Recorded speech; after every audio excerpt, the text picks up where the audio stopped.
me vuelvo a poner los guantes. As I said in the last fight, right now I'll put on the gloves again. Viva Mexico! Canelo wants to unify all the titles. When did you realize, Andy, that you could take his power? Because of the Mexican warrior that I am. I got that Mexican blood in me, so talking about the Mexican style, I just proved it. BoxingVoice.com. Ain't no other sight in the game can see the Boxing Voice. Welcome back, ladies and gentlemen. Welcome back to another edition of the Boxing Voice Radio. Very, very special one is that we will be having Keith One-Time Thurman on the show in quite a few minutes. We wanted to start a little bit earlier, but luckily we did have that early start to work out any bugs in the background to make sure things are running smoothly at showtime, which is in about 2 minutes. So, yeah, I'm going to go ahead and pass the ball to my man in Arkansas while I head in the back and put that Patreon post in effect. So when he does jump in, you guys can ask what you want to ask. So without further ado, actually before that, you know the number to call in, 14255695241. Press 1 time to voice your opinion after we get done with Keith and right before we get Abner Mars on the show. If you want to voice your opinion on the show. But which you probably won't be able to call because we're on a tight schedule with Abner coming up at 2:30. Your probably best way to talk to Keith is through the Patreon questions, but you can still try and call in. We won't be taking any calls on Skype until we're done with the interview, so bear with us. DiBiase Production.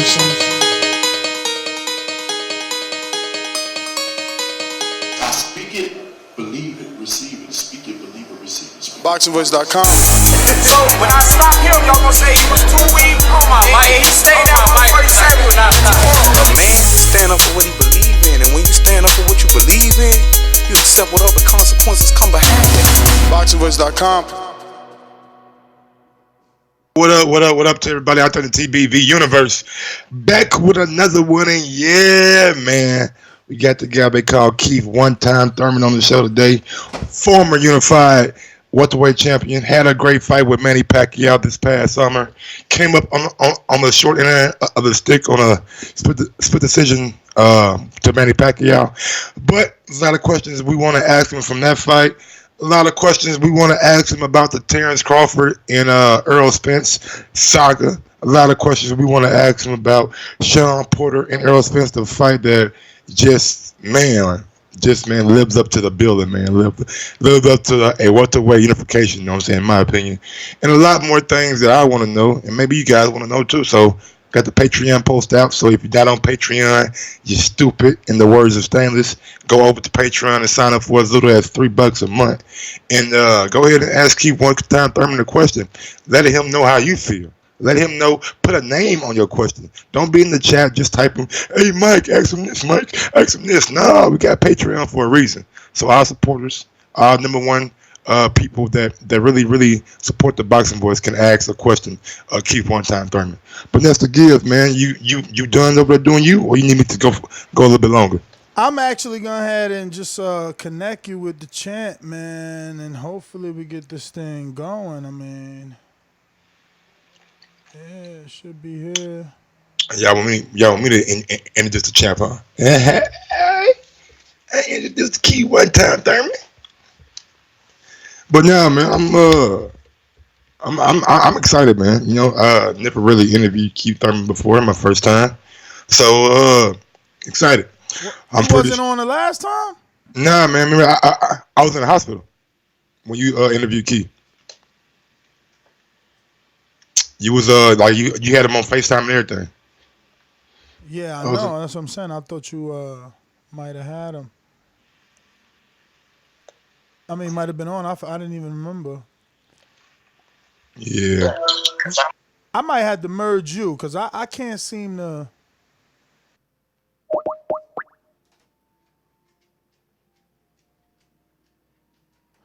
All right, a little bit of silence while we let that connect. You know.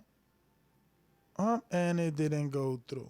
All right, so let me see. Let me get with Keith and see what's up with the Skype. But Mike, where'd you go? And there goes Mike. All right, Mike. Let me hit up Keith, see what's up with the Skype, because he must got to turn the app on. How do you think? Well, real quick, man. A big ups to everybody out there in the TBV universe. Doing one quick favor. If you listen right now on YouTube, go ahead and smash that thumbs up button. Let me get all this shit out the way right quick. If you want to go one step farther, head over to theboxingvoice.com/affiliate sponsors and click on that Amazon link. Bookmark that Amazon link. Do all your holiday shopping. I'm talking about Halloween, Thanksgiving, Christmas through our Amazon link. It costs you nothing extra on your cart, but we do get a little kickback every time you use that link. I already told you guys about Patreon and how to sign up there. So anything else you want to know about the Boxing Voice, man, we out here doing it. But as far as Keith Thurman goes, man, I want to know about the testing. You know what I'm saying? The body testing. Why wasn't there? Why did he? Who was the main person that I guess wanted 1 week of Vada or 1 month of Vada? And was he really taking Manny Pacquiao serious? I mean, you out eating ice cream, eating pizza, playing gambling the night before. How serious was he taking Manny Pacquiao? Does he regret some of the things he did before the fight? You know what I'm saying? Just the little things like that. What do you think about the Errol Spence Sean Porter fight? Is Errol Spence the big fish now? Is he the guy over on PPC that we talk about as being the cash cow, the big fish, the money guy? Is he that, or is he still Manny Pacquiao? Do you think you and Errol Spence can do the same kind of numbers that Manny Pacquiao and you did, or can it do better? Man, nobody want to ask him none of that. Everybody here to find out his thoughts on Crawford telling Earl take them panties off, man. That's what everybody want to know. I mean, I'm pretty sure people will. Everybody want to know how he seen the fight versus Earl. I said that. You know, like everybody want to know, is Earl still a boogeyman now that he's starting to look more and more vulnerable? I don't know. Boogeyman. I don't know if people would really consider. Oh, never mind. I guess there was like a point in time where he was the boogeyman. I mean, I think he still is, right? Like, you know, you got your man asking for the fight, but like there's no contracts being sent, so you know it's quite simple. I mean, you got guys jumping in the ring with him, ready to fight him. Danny Garcia, Sean Porter. Yeah, those are people that are showing that they want this fight, champ. Yeah, it's like you can't be the boogeyman and like people like confronting you. Like most times people don't confront the boogeyman. I see what you're saying. What you're saying. You know, I mean, but it's like he said, tables turn. Now they want the fight. He used to chase them guys. Yeah, because of the money. Like he used to chase them guys. I'm not saying that they feel like more confident than they did back then. I just think the business for Danny Garcia makes sense now. The business for Sean Porter, Keith Thurman makes sense now. Errol Spence is doing a lot of numbers on paper. Well, we heard about rumors of 350 something like that, but more like 250. For who? Errol Spence and Sean Porter, 275 something like that. You said more like 250. That's what I heard. So you on your Bob Arum soapbox? No. I was just going off article that I was saying. 275. Let me double check. Okay. I guess he gonna call me. Okay. So when do you think Keith Thurman will return? Do you think that hand injury will cause him to like not be in at the end of the year? When is he coming back? I don't know. Listen, we're not taking any Skype calls until we're done with the interview, champions. We got to leave the line open for one time Thurman. So do apologize about that. But yeah. They understand, man. They'll be all right. Yep. But yeah, man, I want to see him coming back sometime beginning of the year. I think the hand injury, I want to know what really happened with the hand. Like, was it something that was already lingering, or was it something that happened during the fight?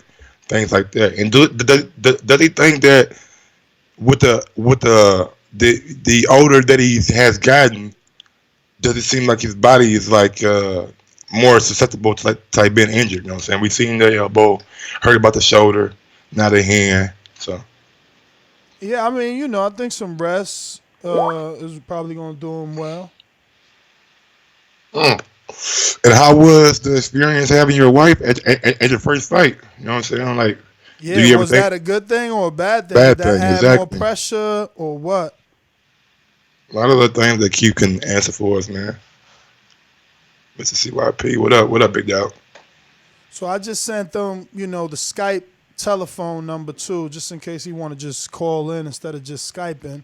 But yeah, man, I'm happy we started early because this would have been garbage. It would have been a shit show. You know what I tell you? It would have been a shit show if we would have started. He's totally running into Abner Mars' time at 2:30. Like we already at 2:08 right now. Yeah, Abner had to come on with him. Hell, we have the whole PBC on Fox on TV today, baby. You feel me? But we do have the posts. It's live right now. If you want to ask him a question, at least he's giving you time, right? You got me and Mike buying time while Keith Thurman is giving you time to go ahead and put your question in so that you can ask him. I'm not even going to ask him anything. That's what I do. I normally take my questions and choose to have those be the Patreon questions. But every now and then I sneak one in if something is said that is just like, whoa. There's definitely going to be something said that you be like, whoa. Yeah. So, man, let me keep looking here. Send this fucking link, man. Everybody asking me. All right, I don't know. We got to wait. Show business. In the meantime, let me go ahead and... I mean, do you really think, like, I understand, like, to take your panties off and shit like that, like, people's, well, I mean, it is disrespect at the end of the day. Do you think it's a big deal, though? Like, I mean, boxers talk shit all the time. Yeah, because, Thurman, that's right, Thurman talks a lot of shit, so I think, at least from a trash-talking standpoint, how would he have taken it? Like, those are the type of questions I'm interested in. Yeah, I guess. You know what I'm saying? Because remember, this is all competitive. Yes, it is. So it's not that he's questioning the manhood. It's that he's questioning the manhood in relation to the fight. So that's why it's interesting. Has anybody ever asked him what he thought about the Errol Spence and Terence Crawford interaction when they like interacted at that fight? I don't know, but we can definitely ask because that's the other thing. That's like, it's just the energy is different. Absolutely. Energy seems slightly different. The energy seems like somebody really wants it. And I mean, look, and at the end of the day, the energy also shows that it's like somebody. What he said, fuck your pound for pound. Yeah, that's another thing we got to ask. That's what I want to ask, too. Like, what do you think that interpretation was? Would you retract it? Those are all some good old-fashioned questions. While we buy more time, this is show business, I tell you. Ain't no business like show business. Now, like 56 said, no. We're going to go to Joshua in New Orleans, man. What up, champ? What up, champ? Nah, I don't want y'all to come to me. I want to hear the interview so I can give y'all my full opinion. Unless you want some of it now, then I can get my call back when he come on. I mean, you could always say what you would like to hear. Doesn't mean we gonna get to it. Never know. We might. You might give us some good old fashioned ammunition. Well, my stuff is still on the Bud Crawford talk from yesterday. I mean, I always felt like how I felt being a fan of both of them, and I thought Crawford always showed more interest in the fight, regardless of what people want to say the side of the street shit is he been on and stuff like that. And far as making the fight, a lot of people tend to always point it at Bob Arum like he's the problem and stuff like that. But a lot of fights are being made on a lower class level. But when it comes down to Errol Spence Jr. and Terence Bud Crawford is a problem. But Deontay Wilder seems to be perfectly fine with calling his own shots, calling his fights, and then putting them in the ring and signing contracts with Tyson Fury. But whenever it comes to Errol Spence Jr., Danny Garcia, call Al, get in touch with Al, and what have you. And that's what we've been hearing for the past year. Well, I mean, Wilder did that too, remember? Wilder took Heyman to the Dazn meeting, remember? So one person saying call Al, the other person saying come sit down with Al. So it's pretty much the same thing. But the difference is, the Wilder, you feel like the energy, like, I'm of the mindset that Bud and Wilder are the same. Because EJ and AJ, they brothers as far as I'm concerned. and that suspect ass picture lets me know that too. Like I was saying, Errol energy ain't never been the same when it come down to Crawford. First it was get a belt. Terence got a belt at 147 after he was undisputed at 140. He never had that energy for Bud going forward for the fight. It's always been something. Even that shit Derrick James was saying, Okay, what the okay, fuck they got to okay. do We with the be fight back. going? We be back. Whoa, my man got a lot of animosity there towards the champ, man. Former, I don't think it was towards the champ. I think it was towards Errol Spence, right? was it? I don't know, Yeah. man. That shit was extra aggressive, man. I got lost in a little bit, but I hear him. He is saying Bud don't ever got the same energy. So I guess that's a question we could ask. He's saying Bud ain't got this. No, he's saying Errol ain't got the same energy towards Bud, right? That's what he said. Why you laughing? Ain't that Because you it? said Terence. Yeah, I made the mistake. I made that was just a little mess up. Still waiting though. Still waiting. Good old fashioned wait. You know what I mean? Part of the game, man. Part of the game. Man, so bitten, baby. You know, Adam tomorrow's gonna be like, bro, I thought we had any. I thought he said 2:30. Listen, you know, I don't know what to say. We can read. Yeah. We can read some of these super chats. See what they saying. People already saying stuff. Let me open the window. Let me see. Let me see. Okay, I see the three bubbles. So let's see what Keith is about to say. Probably gonna say, man, I'll just have some ice cream, dog. Oh, no, they gave me a new Skype. Let's see. But yeah, man, big ups to everybody Get to listening. those super chats. Get to those super chats. Oh shit, I gotta open up a whole window.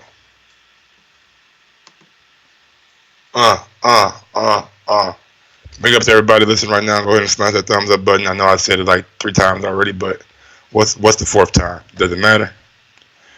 Super chats. My shit is not opening for me.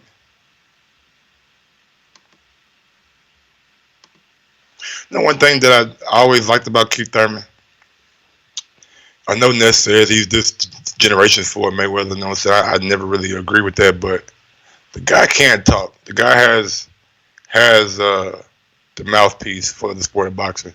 Most fighters like don't really have like the combination. Like most fighters can fight, maybe they can't talk, can't fight. But Keith Thurman's like one of those guys that can actually talk and sell a fight. We seen it with Manny Pacquiao with the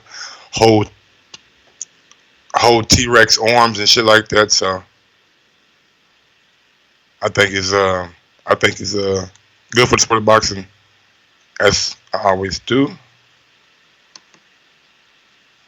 And I just want to know how he feels about Errol Spence, man. Does he want the Errol Spence fight if it presents itself next year? Will he take the Errol Spence fight? Is Errol Spence really the guy over at PBC now? Like, what are we doing? All those little things, man.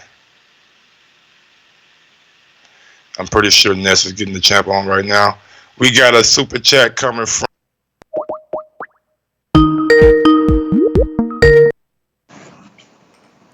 Chant. Yo. Mr. One Time, how are you? Good, but I can barely hear you. Really? What's up with that? I don't know. You got some earbuds in? Why is speaker off? I have my camera off, not the speaker.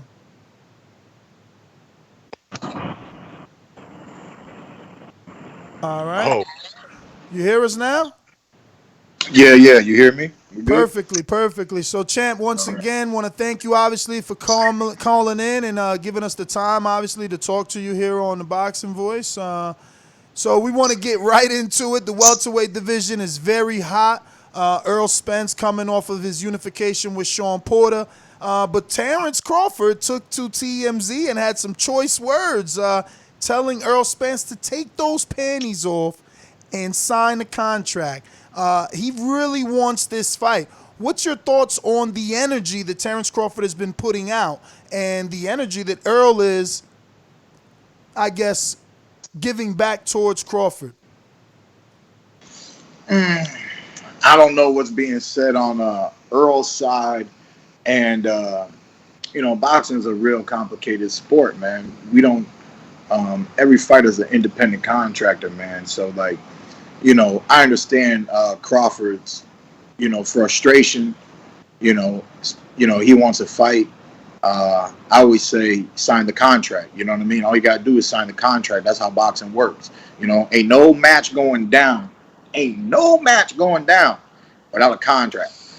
So I feel him on that, man. But EJ just did what he did. He's gonna do what he want to do. It is what it is, man. It's like a luxury being champ. Like the luxury of being a king. You can go to war. Of course, you can go to war. You a king. You got a kingdom. You know what I'm saying? You ready. But maybe you just gonna hang out, enjoy a few holidays, and spend time with your people. And avoid that war for the time being. So it is what it is, man. It's boxing, baby. We'll see what happens. It's a great fight in the welterweight division, though. There's a lot of great fights in the welterweight division. But what happened to the competitive nature? And I remember I got it. Oh, I ain't afraid to let it go. And obviously, you weren't afraid. You're always going, and you're coming back. But why don't all fighters have that mindset? Like you went in with Porter and Danny back to back. There was no in between fight. So if Errol just fought Porter, why can't he just go ahead and fight Terence the way that you fought Sean and Danny? Yep, I feel you on that, man. But that's where choice comes in. Choice, options, and ultimately, man, it's just too soon for him to make a decision. No matter what people say, bro. No matter what people say. It's way too soon for homeboy to make a decision, bro. You just made the biggest step up in your career. So I mean, but isn't he making a decision by telling us that it's Danny in January when it could be Crawford in January, since Crawford doesn't even have a fight yet, is only rumored to fight in December. It's a mandatory. He could do like Deontay Wilder, pay the step aside money. Okay. Slow down though. Because you just said I fought Sean and Danny back to back. So if this guy wants to do it, right, then he's just following in the footsteps of a great move I once did. And is it lesser than a great move than it once was because I did it first? By like a smidget, homie. By like a smidget. There's still props and respect to be had and heard if he does do that, man. And that was just another suggestion, man. Stop acting like everything you see on TV is real. Stop it. You know what I mean? So you don't think that's official? Ain't nothing done till contracts are done, bro. This is boxing voice. We doing boxing talk, and real boxing talk is ain't nothing done till contracts are done. Okay. So if fighters taking photos together, spitting on each other, you don't know what's really going down, man. Calm down. Real talk. I mean, like you said, it would just be a smidget. You said it would just be a smidget, but how great would it be? Where would you rank Errol if he went straight into a Crawford fight? What would you have to say? I mean, that he's mad hungry, man. He's mad hungry. And, if he did something like that, I'd say he's old school, man. He just, you talk about my mama, I got to hit you in the face. You know what I mean? I mean, that's why I take things one step at a time. Why talk about stuff that don't happen yet? Let it happen. And it's still something that can happen just because homeboy wants it to happen now. Like I said, man, kings and kingdoms, we go to war when we go to war. You know what I mean? Unless if you can come to my house and attack me at my house, bro. Like, what do you know what I'm saying? And this is boxing, so you can't force people into fight. Can't. You know what I mean? I mean, public perception has to take a respectable fight. He has to take a respectable fight, But Keith, public perception, do his job, Keith. man. The dude, we working here, dog. We working here. We going to work, dog. But Keith, let a homeboy do his job. But Keith, public perception. If Terence Crawford told you to take your panties off, what would you say? He said, "Take." Talking outside of his mouth, man. It's on TMZ, bro. Don't that sound a little desperate though? Don't that sound desperate? Don't he really need competition, bro. Like, come on, man. Don't get me into this talk, man. Fuck that shit, man. Come on, man. Stop I that. hear you. So Man, who that you shit's coming back annoying, with? man. Who you That coming shit's back to? annoying, man. Huh? Who you coming back to? Because once upon a time, Keith Thurman told me in my face, Jesse Vargas is a tune-up for me. So who's Keith coming back to? That's a good fight. Good fight. So who we gonna see the champ come back to? Ain't you coming back first Man, look. quarter? Swollen. We don't. Nah, that's the surgery. scars we got. Yeah, that's the 2 scars. But it feels good, man. It's good when you got good people, man. We got good doctors and everything. You know what I'm saying? I can open and close. You know, I feel a little bit of the scar, the resistance in the scar. You know, but we're in the rehab now because there's some lack of range of motion from being in a cast and things of that nature. But you know, shoot, you know me, man. I just want a good fight too. You know, shoot, I fought Pacquiao already with it all messed up. Let me get it fixed up, and you know, let's fight again. You know, that's what I want. I've been saying that's what I want. I want my belt back. I'm salty. I'm angry. I'm all sorts of different emotions that I didn't even know I could feel. Homeboy took my belt away. So come on, man. You know. But are you celebrating in the fact that out of all the new up and coming welterweights, your pay-per-view numbers are 600,000? You know, I mean, because Crawford and Errol both. That's a lot to do. Know? That's a lot to do with Pacquiao. You know, that's a lot to do with Pacquiao, and I know that.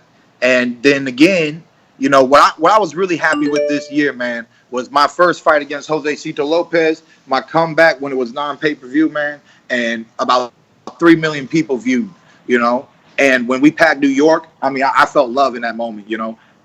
And this big fight with Pacquiao, I mean, it was the biggest fight of my career. It was electric. It was one of a kind, dynamic history, you know, in the making. Just a historical moment. I still think, you know, best fight of the year. So at the end of the day, man, it just is what it is. You know, I'm looking forward to my new fan base. You know, I'm getting mad love, man, for that fight. That's what I did, man. I put my heart and my soul out there, and I got mad love from people. So we just trying to move forward, man, and we hungry because we want to get belts back. We want to get titles back. We want to be champ again, and yeah, man, I'm just interested in get back, get right, and get back to working on some techniques and working harder. I'm going to pass it to my co-host, Michael Gross. Before I do want to say that that was a fantastic fight. I've been on record saying no one's punched Pacquiao that many times. You've hit Pacquiao with more right hands than anybody I've seen. I'm just saying. But, Mike, go ahead. I know I was hogging him. Hey, what's going on? Keep one time, Thurman. Michael Gross here. I want to start with the Pacquiao fight. Now, there were some things that came out that said maybe you were out before the fight having fun in the casino. Then we heard about the ice cream and pizza. Do you really think that you were taking Manny Pacquiao serious, or were you underestimating Manny Pacquiao? Nah, man, you know, I was taking him serious. It was waffles. I don't know why people thought I had ice cream, you know, so that's a misconception.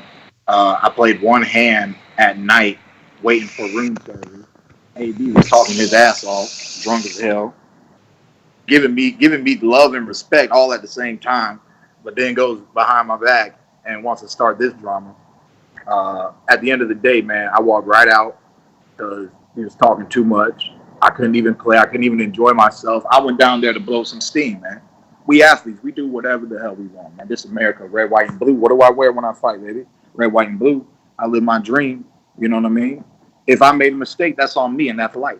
You know what I'm saying? So at the end of the day, you know, it's whatever, man. I think that talk and that article, whatever AB trying to stir up, is petty talk, bro. Petty, real petty.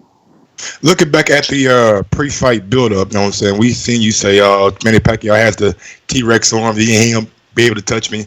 And we seen you say Jeff Horn had a lot of success against him. So if Jeff Horn was able to do that, I would be able to really, you know what I'm saying, get my paws on him. You landed a lot of shots on Manny Pacquiao.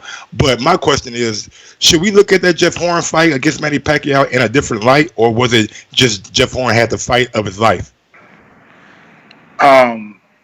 You know, that fight, in my opinion, was a close fight. You know, He fought in his country. There's a lot of elements. Manny claimed he was sick that week. You know, I mean, there's so much, you know, shit in boxing, man. There's just so much, you know. At the end of the day, you know, yeah, talk, man. And I was having fun. Why? Because like I said, I'm living my dream. I'm doing my job. I'm entertaining you. I'm entertaining me. You know what I'm saying? I'm stirring up Pacquiao. You know, I'm happy I got the best Pacquiao. I'm happy I got all the Pacquiao. You know what I mean? Because if not, I was already doing what I did. And if he wasn't what he was, you know, I would have been able to beat him one-handed. You know? I mean, that's real. That's just how it is. You know? I mean, camp for me was a struggle. But I worked my ass off. And then I fought my ass off. You know? So it just is what it is, man. You know? It is. I'm not going to not take the biggest fight of my career. You know? This is Spartan out here, bro. What? Spartans fight with shield and dagger. Spear. Shield and spear. Take my shield away. I'm a Spartan. I'm fighting you with my spear, bro. It don't matter. So what was the diagnosis of your hand, and how long is the timetable for a return? I mean, Doc's saying a full solid recovery might take 6 months. I'm seeing good healing already. I think he's throwing out precaution numbers, which I can respect. But we got 2 staples in there to fuse bone together. Bones, we got small bones in our hand, not at the top of our knuckles, but down right in front of the wrist. We got all these little bones in there. They're called metacarpals. And every single time I land a punch, obviously impact, the metacarpals are rattling, shaking, hitting each other, things of that nature. So eventually I was having almost like, you know, we're supposed to have some cartilage, some ligaments and tendons and things in between protecting. But I was having bone on bone. So, you know, they were just clashing. One was starting to sit on top of the other one, and that's when I saw it was like, you know, it was poking up out of my wrist a little bit, you know, and that's when I really knew I had the problem. But, you know, I thought maybe therapy, certain things could help it. The doc was saying, you know, you're always going to experience pain, especially from, you know, punching, unless if you go through the surgery. And I said, okay, doc, that sounds fun, you know, but I've already had a surgery. I've been out of the game for a minute. Time to go make some money. And I'll see when I'm done doing that. So, voila. You know what I'm saying? You know, we put in 2 fights this year. Before that, I was fighting once a year, you know, and I wanted to get back strong. I did the best that I could, and now I'm just going to get back stronger. That's just how it is. I'm world-class champ, man. I mean, I'm in this game till I'm out. Now, you got to really, really get rid of me. You got to really, really get rid of me. I'm here. Now, before I pass you back over to Ness, I wanted to get your opinion on the Errol Spence and Sean Porter fight. I seen your scorecard, and I think at the end of the fight, you had Sean Porter winning, right? Nah, I stopped scoring okay. Like a certain point, but it was really hard, you know. I mean, I even saw Sean lipping in the ring, draw. Like, it's a draw, you know. And I thought to myself, you know, you can't. I think a draw is not that bad, especially when it's like one person over here, one person on this side, and then one person calls it a draw. It just is what it is. And the fight could have ended like that, and then everybody would be like right? Everybody would be right. Everybody can argue whatever they want to say, and the fight was just a great fight. But Errol got the decision. Now, obviously, boxing is boxing. I'm one judge. There's a reason why there's 3 judges. You know what I'm saying? I'm one judge. And I didn't like my seat. I got to admit, I didn't like my seat because when I sit where they have me sitting when I'm working for PBC, it's elevated. We got a nice, clear view, but it's so far away from the ring that I can see other things. I can see people getting up for popcorn. I can just see too much. There's too it's too much space between me and the fight.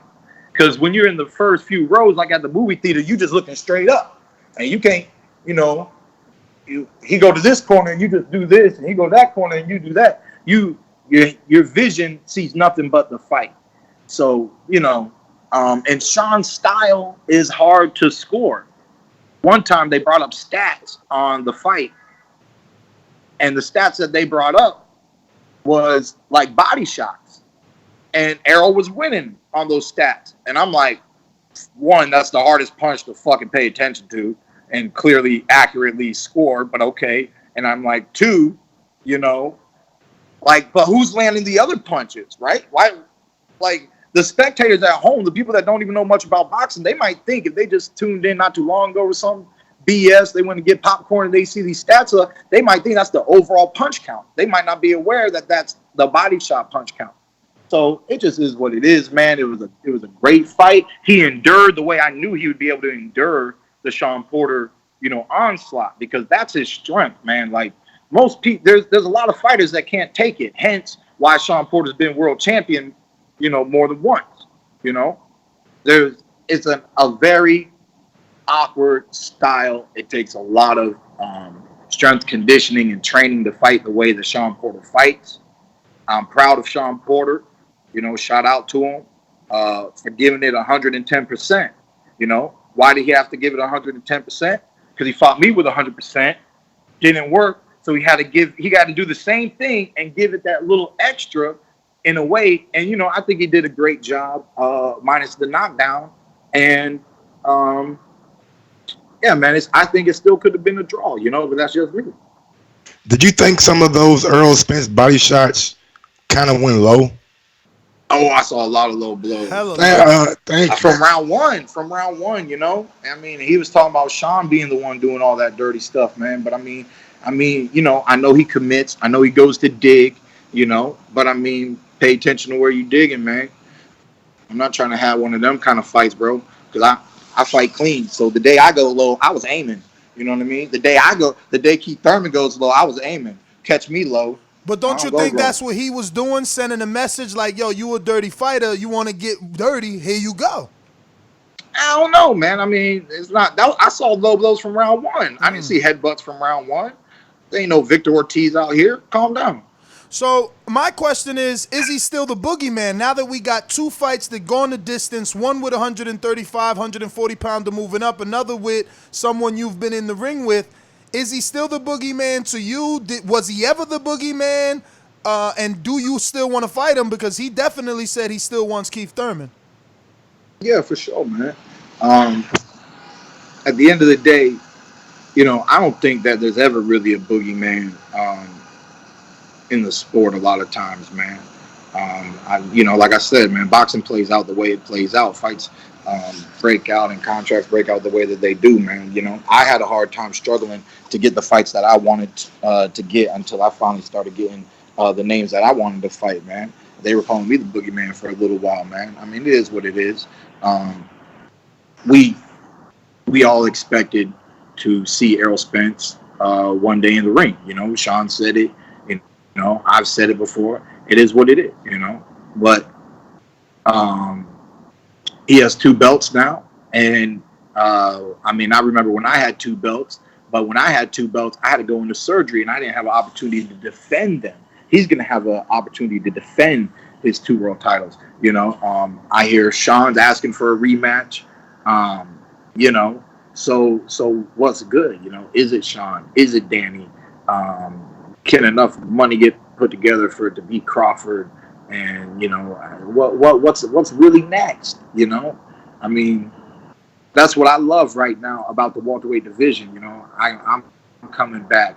I mean, if we rematched Thurman Pac and this fight again, I mean, who's gonna complain? You know what I mean? You can keep talking about all these other fights and yada yada, but I mean, who's really gonna complain? Great fights are great fights. All right, so Keith, before you go, I want to go to the people's questions. We got one coming from Texas, Dallas, Texas. Eric Cruz says, do you see yourself doing a lot more fight commentary in the near future? I love how you break down fights and fighters. Possibly.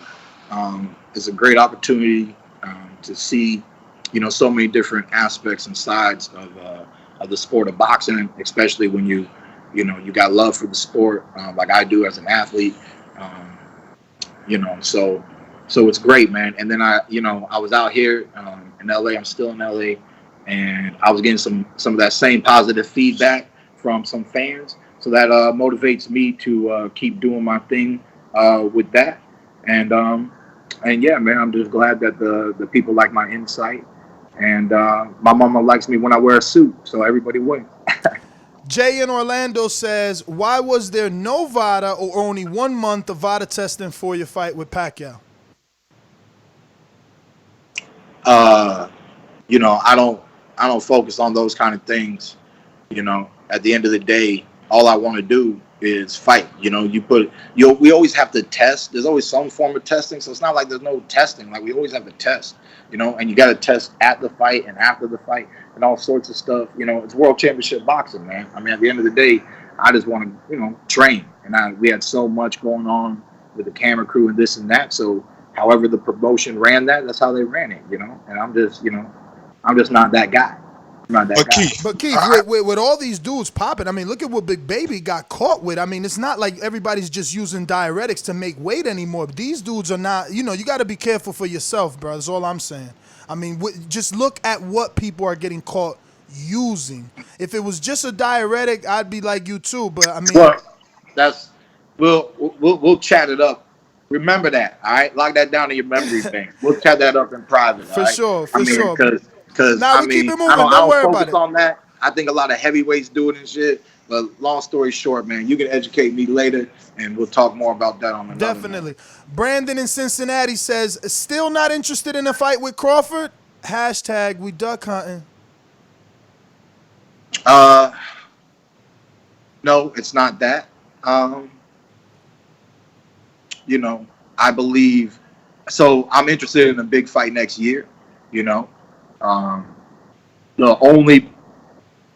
highest risk that I would take as far as champions to fight without a legitimate, nice, get back fight post surgery would be, Pacquiao. Like I said, man, there's so much in that for me. There's so much revenge. It's worth everything.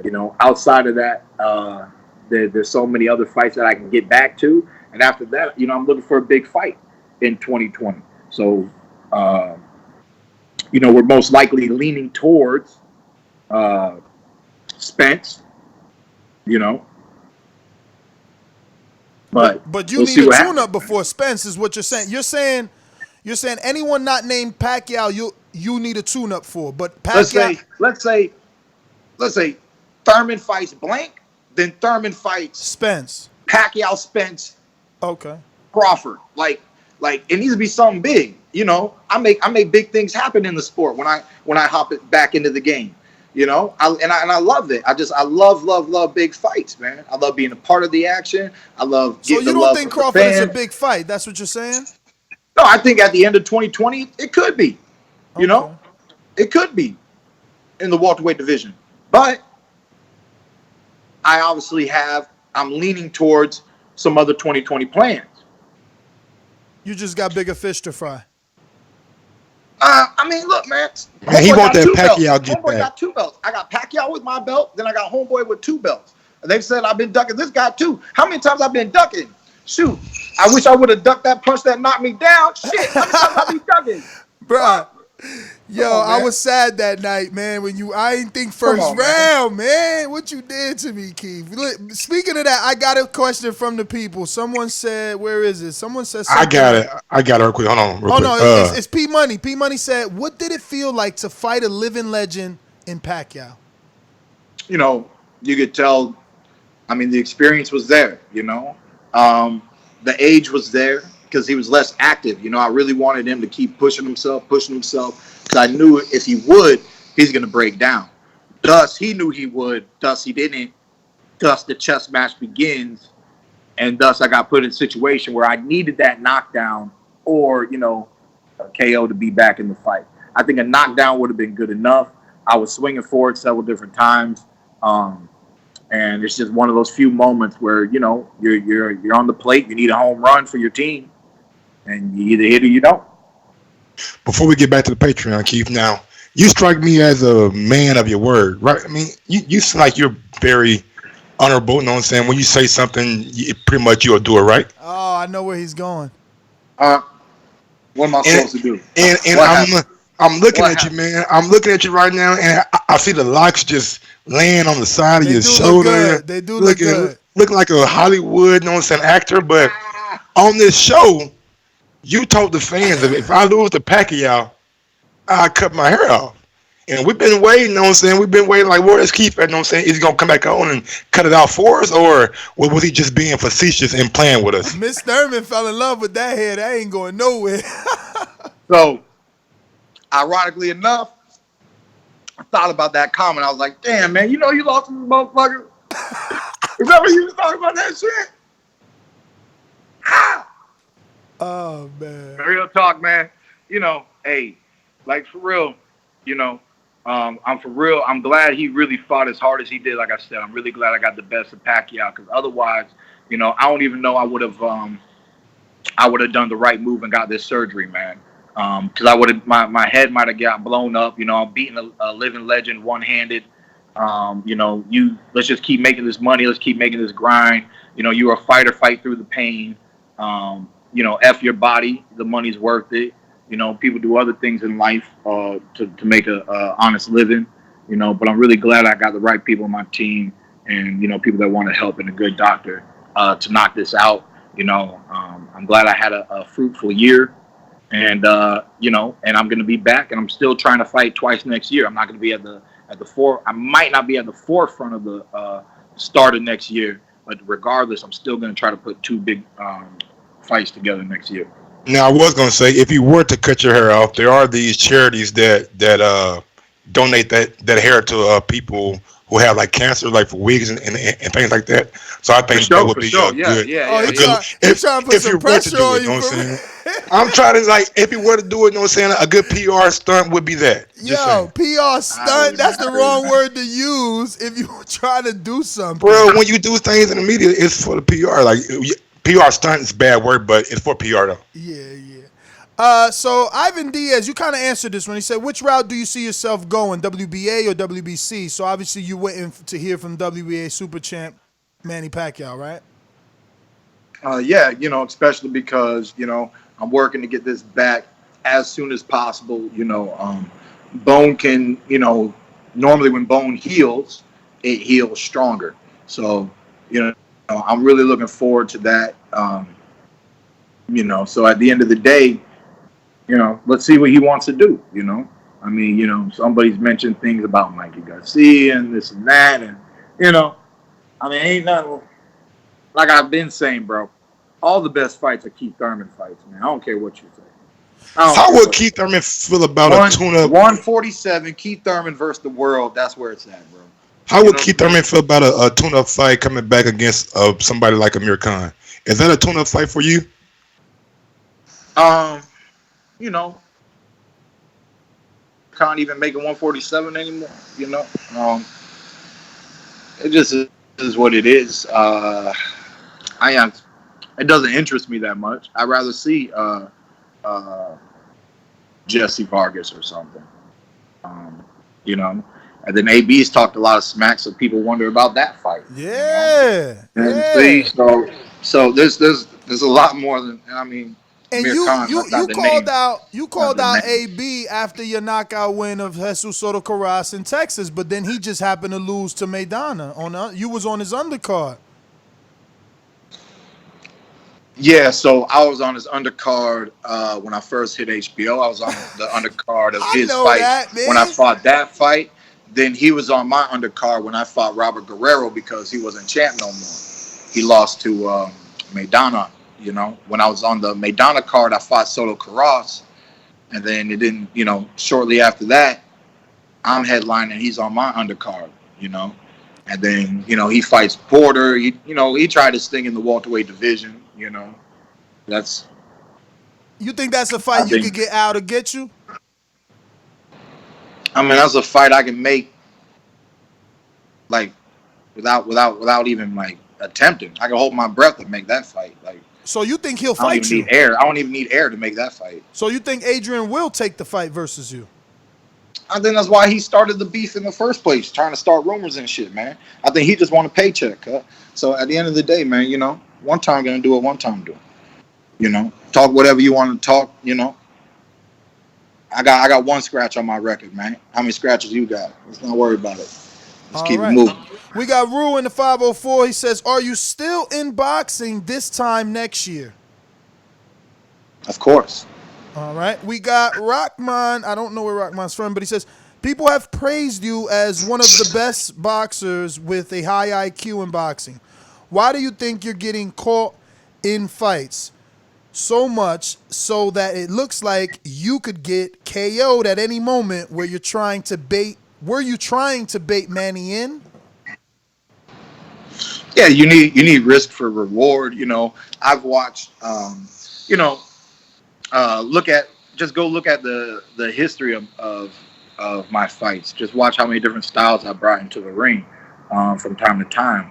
But at the end of the day, sometimes you leave holes open, and we know that, and we just expect that our reflexes are going to be there.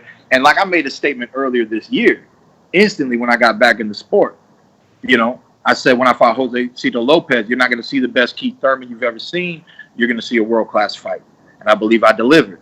And then I said, if Keith Thurman is the Keith Thurman that beat Sean Porter and Danny Garcia, he beats Pat. You know what I mean? Because I felt a little rusty this year. Being out of the game for 22 months, almost 2 years, this year, this get-back year, I called it a get-back year. They gave me the Pacquiao fight while I'm trying to get back. Let's get back. Let's get this fight, So it is what it is, man. I can sharpen up my defense just a little bit. I can evade a lot more if I want to. Creates less action. But that's two fights. That's 2 fights in 22 months, man. That's just not a lot of work. So that's why I'm excited that this is kind of like a quicker turnaround, and that I'm going to be able to get back to work, on some technique. I'll be in the gym in about 3 weeks, and even if I can't hit the heavy bag, man, we're going to work on things, and we're just going to get back being a little sharper, So it is what it is. We got 7 in Cali says, "I'm a huge Pacquiao fan, but also a fan of you. I thought he beat you soundly when I watched the fight live, but when I rewatched it, I could see 6-6 or 7-5 in your way because you were landing the heavier shots in the closer rounds. Have you watched the fight since, and can you critique yourself at what you would do better if you got the rematch? I want to see it again. I don't think Pac wants that smoke with you again." That's how I feel. I haven't watched the fight for that exact reason. I don't want to score the fight the way you just scored it. I'll be mad. I'll be more salty than I already am. So at the end of the day, I believe the knockdown really helped him out in the fight. I think I can box a lot more if I wanted to. I really think I had a great game plan. I think for the first time, it was hard for me to just really, really commit to it, which is press him, and get him in the later rounds because he's most likely going to break down. You can put him through the ringer, get at his body a little bit, but I needed to really go for that knockdown. I really needed to go for like that real KO, put a little something extra on it, a little extra gas. But it is what it is, man. He punches well. He got my respect in there, and 12-round decision. It went his way. All right, so the next few, I believe you've already answered. You can just hear them. I want to give them their shout-out for taking out the time. Obviously, Matt Garces in Texas says, so Keith, with the Manny fight not going your way, what direction do you take your career now? Broner, Lopez, rematch, Crawford. So, again, you kind of already touched on that. T. Plums, I don't know where he's from, but he's a consistent caller and listener. He says, who's your next big fight on your radar? Spence, Crawford, if not, the rematch. which you've already answered. Lids Low, Indicator Georgia says, does he like the Spence fight or a Bud fight for next year, which you've already answered. This one you did not. So Lids Low says, would you like a commission over boxing, like as a total, not just per state? Not really. Really? What's the upside in that? One, more jobs. Okay. And then two, I mean, you're gonna give a select few people a lot of power. Oh, okay. Got to think about that one. I mean, that's my opinion. You're right, because even a committee is still a select few. So we got another one in California from Info Joe. He says, what up, champ? I think you could beat Spence Porter. Yeah, I think you could beat Spence Porter. I think you could beat Spence. No comma or period. Porter did not put hands on you or Danny or Ulgas like Spence. What is your plan for you to get these belts back? So that's basically what I've been saying. You beat Porter better than Spence. Like Spence, if that knockdown doesn't happen, the temperament in that fight doesn't change. Because after the knockdown, Sean felt a little bit depleted, and he didn't win that 12th round, in my opinion. Yeah, but the judges still would have had it Spence's way when you add up the numbers. So at the end of the day, the boy won the fight. And it was a close fight, I mean, that's the thing. That's the funny thing about boxing. We always trying to outperform people, outdo this and that. You know what I mean? But, the boy got the win, and he's at the highest level of his career right now. He's at the top of a beautiful sport at a beautiful weight division, 147, so but, I think Sean just showed, the grit and that real talk, man. The welterweight division is anybody's game, man. Like everybody's vulnerable, man. Everybody's vulnerable. We're world-class fighters, man. Everybody can hurt everybody. This is war. But this you is wasn't war. saying Bombs. that, though. Bombs. Huh? You wasn't saying that about a year ago, champ. You were saying you was that dude. I said, the greatest fights in the welterweight division is Keith Thurman fights. What do you mean? Come on, man. I'm just saying you never said you was vulnerable. You never said you was vulnerable. I beat Pac, bro. There's so many people that think I beat Pac. That's why I didn't go watch the tape. I don't want to see it. You know what I mean? I know I put up a good fight. I know everybody's giving me props. It is what it is. You know what I mean? But when I fight, man, like I said, man, you beat Keith Thurman, because Keith Thurman's going to fight. So it is what it is, man. I think Errol, I think if Sean hit a little harder or put something behind that attack that looks like it should be forceful, but Danny said it, he don't punch a lick. I know he punches, but I know a lot of them he's not punching a lick. I think if he would have put a lick into it, I think he would have got Spence before Spence got him. So at the end of the day, man, Spence trades. Why you think Danny stepped in the ring so quick? Man? I mean, we all see that we can do business up in there, man. Danny thinks he's the first one. Danny thinks he can land the shot. So I think Errol trades, and I think he can get caught by a few welterweights. Danny, myself, obviously Crawford feels the same way. So there's three soldiers that think they can take down this admiral or whatever, bro. You know what I'm saying? All right, we got two more. It is what it is. Two more. Joseph Rodriguez in Texas says, if you could fight any welterweight of the past in their prime, who would it be? Welterweight, though. Ray Leonard, man. Oh, okay. Oscar De La Hoya. Nice. What about Don't Duck Me, Son? Don't Duck Me, Son? What, Polly? No, fucking Floyd. Floyd?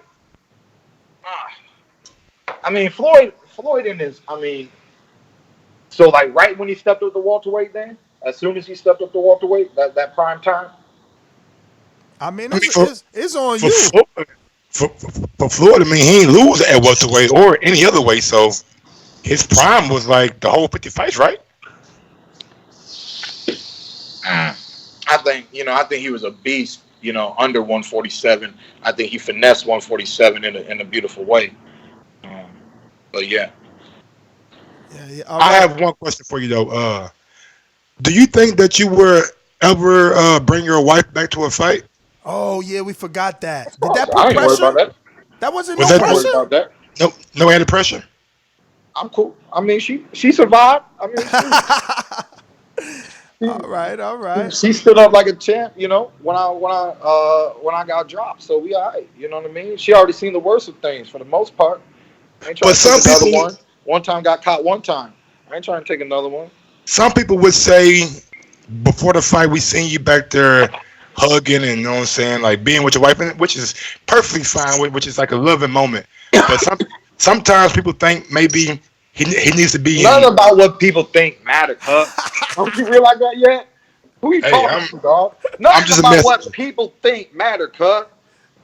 You know what matters? The What shit matters? you throw in the fight. Yes. When you move forward and you move backwards. Why did Keith one time Thurman get dropped? Because he fucking moved backwards. I was running that shit in round one, dog. Get out my face, dog. For real. You pull For straight back in a real. straight Nothing about line. what people say, bro. If I want to hug her, if I want to kiss her, if I want her to walk in the ring with me, cut, stop it. You know what I mean? Ain't nothing about what people feel, think. You know what I mean? It's a fight, man. Step, stutter, feint. I mean, I was hesitant. There were just things I wasn't pop, pop. I feel like I could have done the right hook to the body. He blocked it. I should have followed up with the right uppercut, Mike Tyson style. You know what I'm saying? Mike Tyson combos. So everything is on me, bro. And if that stuff is a mistake, everything's on me. Every human needs to take whatever happened to them. It's on them.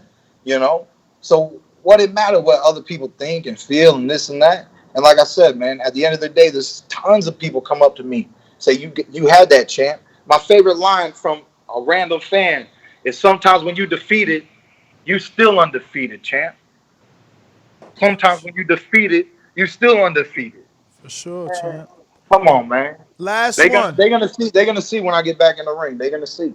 It's all good. Last one from Mr. PBC in Seattle says, does Crawford need a fight with an A or B class fighter like Sean Porter or Mikey Garcia to get the level of a Errol and Manny to fight him?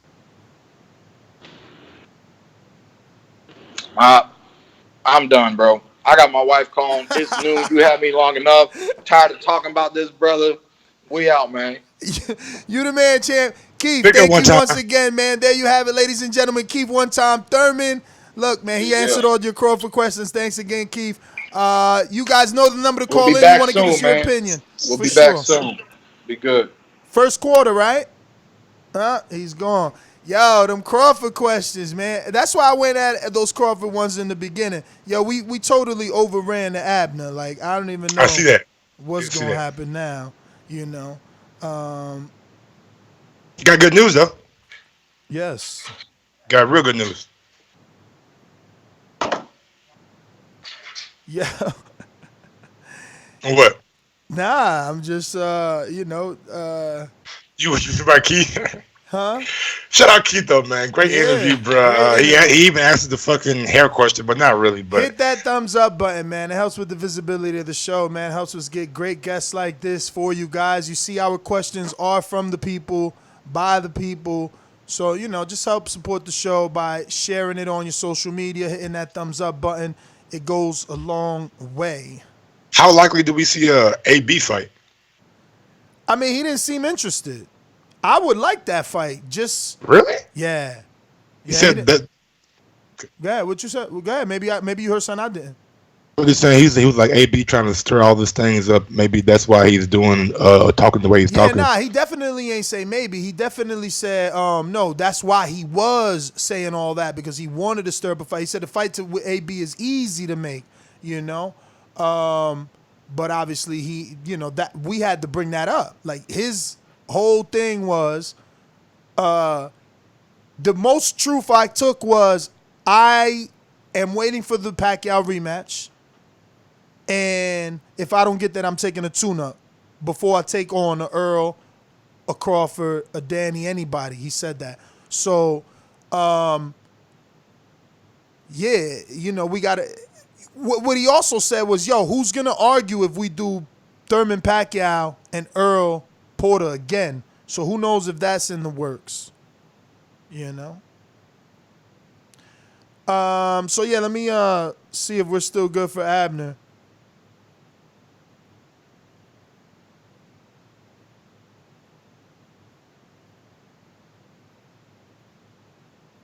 Yeah, dead silence. Thanks, Mike. My bad. I've been talking this whole time. Great interview with Keith. I think he did shed some light on some things. You know, wasn't ice cream before the fight. It was more like waffles. Wasn't out all night playing or gambling. Had played one hand while he was waiting for his room service. So some of the things could have been taken out of context. And the whole Bud thing, man, I just find that interesting. You know what I'm saying? What? Elaborate. Just I don't know, just the fact that these guys just doesn't. I mean, I understand it's like things he want to do and things like that. He wants the Manny Pacquiao rematch with. I can totally respect because Manny does have your belt, but I don't think Manny really is looking towards that rematch again. Like I don't know if he is or if he isn't, but it doesn't seem like he's very. Yeah, but interested. Think about it. From Keith Thurman's perspective, that's Pacquiao's play. Does he really want to go with Spence? But the thing is, Spence did look slightly vulnerable, so maybe Pacquiao's sniffing that fight more. But if they not ready for Spence, Pacquiao's options are Mikey, which the world doesn't want, coming off a loss, and then Thurman rematch. What else you gonna do? Fight Jamal James? Call it a mandatory? Something the WBA rarely does? I mean, it won't work, especially when you've been doing successful pay-per-view buys. He's going up. Trajectory is going up. So what's the safest fight for Pacquiao? He knows Thurman got an injury. He knows Thurman got surgery. You know, the only other safe fight is Mikey off the loss because of off the loss. Yeah, I mean, I guess, you know, he probably pick him up and with Pat. But yeah, Pacquiao's a good fight, you know what I'm saying? I just wish Pacquiao would go ahead and pass that torch, you know what I'm saying? Get out the way, guys. I really want to see Errol be undisputed, you know what I'm saying? Well, not undisputed, but unified and go for undisputed against Terence. I think that's what we all want to see. But like Keith said, I'm saying, take your panty off comment. Maybe he was a little desperate. Maybe he was trying to get a reaction out of Errol, and maybe Errol didn't give him the reaction that he wanted. You know what I'm saying? And we didn't even ask him about the fucking editing the post and going back on like things you said. Man, it was so much though, man. It was so. Look, bro, we had him for an hour, kid. Like we did have him out, didn't we? Damn. But yeah, man, just little things like that. You know what I'm saying? How much more PBC on Fox will he be doing? Will he be like a special guest every now and again, or will it only be for like big fights? You know what I'm saying? Things like that. Any word from Abner? Well, I'm supposed to just call him, she says, so let me do that. Damn. I mean, I guess no sense in... No sense in... Nope. But everybody listen right now, like Ned said, go ahead and smash that thumbs up button. Yeah, let me just get him on. Hold on. AP, I'll call you back. Happy with the visibility of the show. Y'all gonna want to go one step farther. Head over to patreon.com/theboxingvoice. And yeah, man, sign up. Because we do a lot of things on Patreon, betting show, Untitled, you know what I'm saying? Been trying to fucking land this Joker movie, but it's been hard, man. It's been hard. Oh my God, you still haven't watched that, bro? You dragging your feet, bro. You the reason we ain't done Untitled. How we gonna do Untitled and not talk about Joker? I've been trying, man. It's just like. Oops, I had to mute him while I connect this call. Let's do it. Happy feet. Abner Mars. Talk to me. Hello. Abner. Hey, what's going on, How bro? are you, man? That's the Giz with the Boxing Voice, man. Thank you once again for taking out the time to obviously get on the show and talk a little bit of boxing with us. We are live And we ran over a little bit because Keith was late. Not our fault, but thank you so much. How are you? Yeah, no problem whatsoever, man. I'm good, man. I'm blessed. Everything good. My wife's birthday today, and it's just a great day for us. Damn, people's champ, taking interviews on the wife's birthday. She's not going to get mad? Nah, she out doing her nails and stuff, so we good. Got a couple of minutes. Be sure to send the best birthday wishes from the Boxing Voice. For sure. Mike, go ahead and take it away. You can start while I do some things in the back. Hey, what's going on, Abner Morris? Michael Gross here. First question I have for you. I've been seeing you on Fox on PBC, and I want to know, like, how difficult is it to, like, ask the boxers certain questions during fight week when, as a boxer, you know maybe that question they really don't want to hear right now? Damn, good answer. You know what? That is a really good question. Well, first of all my respects to all the reporters, everybody that covers boxing now, because I got to give it to you guys, man. It ain't easy. Now I'm on the other side, and I truly understand you guys, And, there's some questions, like you said, something like, for instance, so tell me, what's your game plan for the fight? Like, obviously, a question like that, you're never going to answer with the correct, answer because you don't want to give out your game plan. And, sometimes you just, fighters have to understand that, we have to be biased sometimes and talk what we feel that in that moment, and not to take it personal. If I feel someone might not get the win, I'm just giving my honest opinion of why and what he can do to win or not. And so they put us in a difficult position, but at the same time it's hard. But I love it, man. It's a beautiful thing that I'm doing this now as an analyst. Speaking of honest opinions, is Errol Spence Jr. still the boogeyman after this last two performances? Listen, he always has. And I had a lot of hate. A lot of people were coming towards me like, man, you're just going for Sean because you guys work together. He's a colleague. Like, no, I honestly believe that Sean could pull it off and win the fight. And I think I made my point by Sean fighting the way he did. Listen, it was a close fight. He gave Errol Spence a fight he's never been in, a dogfight like he mentioned, a dogfight like I mentioned. I knew it was going to play that way. Again, the knockdown had a lot to do with it. To answer your question, once again, yes, Errol Spence has always been the truth. He is the boogeyman. But let's be honest, he had to deal with Sean Porter's style, and that wasn't easy. What were your thoughts of Terence Crawford yesterday taking a TMZ? And if you don't know, the juicy parts are he sent out a message to Errol Spence to take his panties off and sign the contract and to fight him. What do I make of that? I mean, you got to do what you got to do to sell, to get a fight that the whole world wants, the whole boxing world. And, knowing Terence Crawford, that's his way of, trying to get a fight. And without due respect, I mean, we know that it's not Errol Spence not wanting not to fight him, We know that this is a business at the end of the day. There's certain issues, when it comes to promotion companies not being able to work with each other. I mean, there's that fact, that, certain company, Errol Spence company and the Truth's company does not, work together. Crawford's company, it's hard to make that fight. But I don't make anything of it other than he wants that fight, and I think both of them do. But do you think that they really don't work with each other when they just signed the deal with Tyson Fury and Deontay Wilder to co-broadcast ESPN Fox pay-per-view? But listen, it's a different thing when it comes to Tyson Fury. I mean, because Tyson Fury has somewhat to do with PBC, and that's what people don't understand. There's certain fighters that, yes, you can work with each other. But, as far as I'm concerned, Bob Arum and PBC, Mr. Al Heyman, it's just a little bit, more complicated than it seems. So what's next for Abner Mares? You know what I'm saying? I think I seen an article or something that said you wanted to win a world title, then possibly retire. Yes, sir. Go ahead, I'm sorry. Go ahead. No. You're right. Look, listen. First of all, life is great right now. You just call it retirement. Little retirement. Time that I took off. I did have an injury. People have to understand that. I'm going through a process of recovering. Of a injury.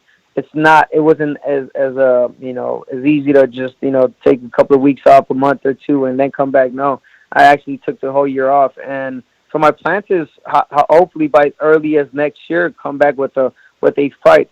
Now I've always been vocal about fighting the best out there, wanting to fight. Maybe continue to proceed that Tank fight Davis and any other champions out there, but. Being realistic, I think I'm just gonna have to take an easy fight to see how my eye is feeling, and then after that, proceed to go for a world championship fight. Because I do want to retire, on my own terms. I do want to retire as a world champion, and I think I can do that. How cautious or how much worry, for lack of a better word, do you have for that eye going into a potential fight?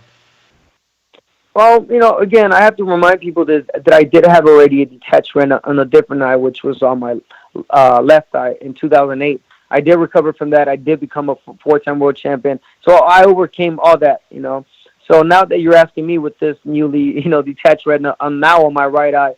I mean, yeah, there's always the concerns, as a human being, like, oh, what if this one's more tender? What if, it happens again? But, we won't know until I get in the ring. So I just feel like I want to get in the ring already. I want to fight. I want to see how I feel, how I recover. And, again, I know already I'm towards like the end of, of my career. So I want to do 2 or 3 more fights and I'm good. I think I've accomplished more than what I even thought of, doing in this boxing world. And I think I could become world champion once again and call it a career. Do you want that Tank fight because it's a super fight, or you see something in him because he seems like a very big puncher? Yeah, listen, I actually made that fight happen when it first got announced and when it was going to happen. And I was not getting the fight because I needed him or he needed, well, it was more he needed me than I needed him, to be honest. And no, I'm not going towards like the smoke. I'm not like, I don't want to fight him just because he's relevant. No, I think it's a beatable fight. I think I could beat him. I think, yes, he does carry a punch, no doubt. He is the future, because of his age and what he's doing. But I see a lot of flaws, and that's why I wanted to fight him when I did. So I do want to proceed to get that fight that winning, and if it's there for grabs, and give the fight fans a great fight, because at the end of the day, I do carry the experience, and I do have, I believe, what it takes to give him his first defeat. Now, you don't think that the weight is going to play a factor in this situation? Because they call him Tank, right? Yeah, of course they call him Tank because of his, not so much of the weight, but because of his heavy punch. At the end of the day, we are going to fight in the same weight class. He might go a little bit, heavier. But, no, that's never my concern. I think it's, again, a beatable fight. Not an easy fight. I'll be lying if I tell you, but, a fight that I think I can win. But, we'll see. Time will tell. Hopefully I do get that fight in the future. Now if you... I'm sorry, Mike. I got one more. I'm going to switch gears a little bit, go back to the commentating because, Mike kind of asked you that same question already. All right, Mike. Mike wants, I guess he's in the same topic. Go ahead. Stay relevant then. Mike, ask away, brother. I just wanted to know, like, what weight would that fight with Tank be at? Because we just seen Tank drop his WBA belt and move up to 135. Yeah. So would that fight be at 135? Yeah, of course. If he would move up, he's already moving up to 135. And listen, I'm walking around I'm walking around 150 some change, almost 55. Like I'm heavy right now. You gotta, consider that I haven't done anything in a year. I do want to come back next year. Like I told you, early next year, I want to take an okay fight, get comfortable, and I'm gonna continue at 130. If that fight's presentable for 135, I'll take it. So it makes more sense if we do fight at 135. And are you going to be back with Robert Garcia if you come back? Oh, yeah. I'm retiring with Robert Garcia. Yeah, I'm man. definitely still sticking with Robert. Yeah, you look your Yes, best sir. with him, man. He does. You guys do Thank good you. work together. So I wanted to talk about Yeah. the commentating again because it's like you said, hmm you're forced to give your opinion, but we just seen Deontay Wilder walk away from Showtime, and I'm not saying he blamed Paulie, but he definitely brought up the fact that Paulie, he felt Paulie wasn't, commentating on his fight fairly. I know you're a Wilder fan from your picks on Inside PBC, but you're probably going to have to commentate the Fury and Wilder too, or be there, do some maybe Spanish telecasts. What do you feel about being put in that position? Listen, fighters have to understand. We're put in the position to give our, professional thoughts. Our feelings into it. They cannot take it personal. I mean, it's and I'm talking for myself. I don't go when they tell me to talk about this fighter, and I don't go based on feelings. Do I know this person? Do I not? Do I think he's a great person? No, I go based on what they have, the abilities, what they can bring, if they can, and if they can perform that night, as they should. But he definitely should not take it personal. Again, I don't know what the deal was there. And fighters should respect, our opinions. And when I say our, you as a broadcaster, as as a radio host, as everything you do, cover the boxing. If you when I fight Tank and you say no, I don't see you beating Tank. I don't think you can. I'm not gonna take it personal. That's your professional thought, and I respect it, and I think it should be that way. Cool. Mike, anything you got before? Because I will continue. Yeah, I just want to know like what's the biggest thing you learned or have seen since being working with Fox on PBC? Good question. Yeah, it is a good question. I mean, I learned a lot. Obviously, no lie, I've always been a fan of the boxing, but now you got to do a lot more homework. Really get into like the history, weight class, and before you were more focused on your weight class, and now you got to focus on all the weight class of the names, and just learned a lot from every fighter. We all go through the same struggles, some more than others.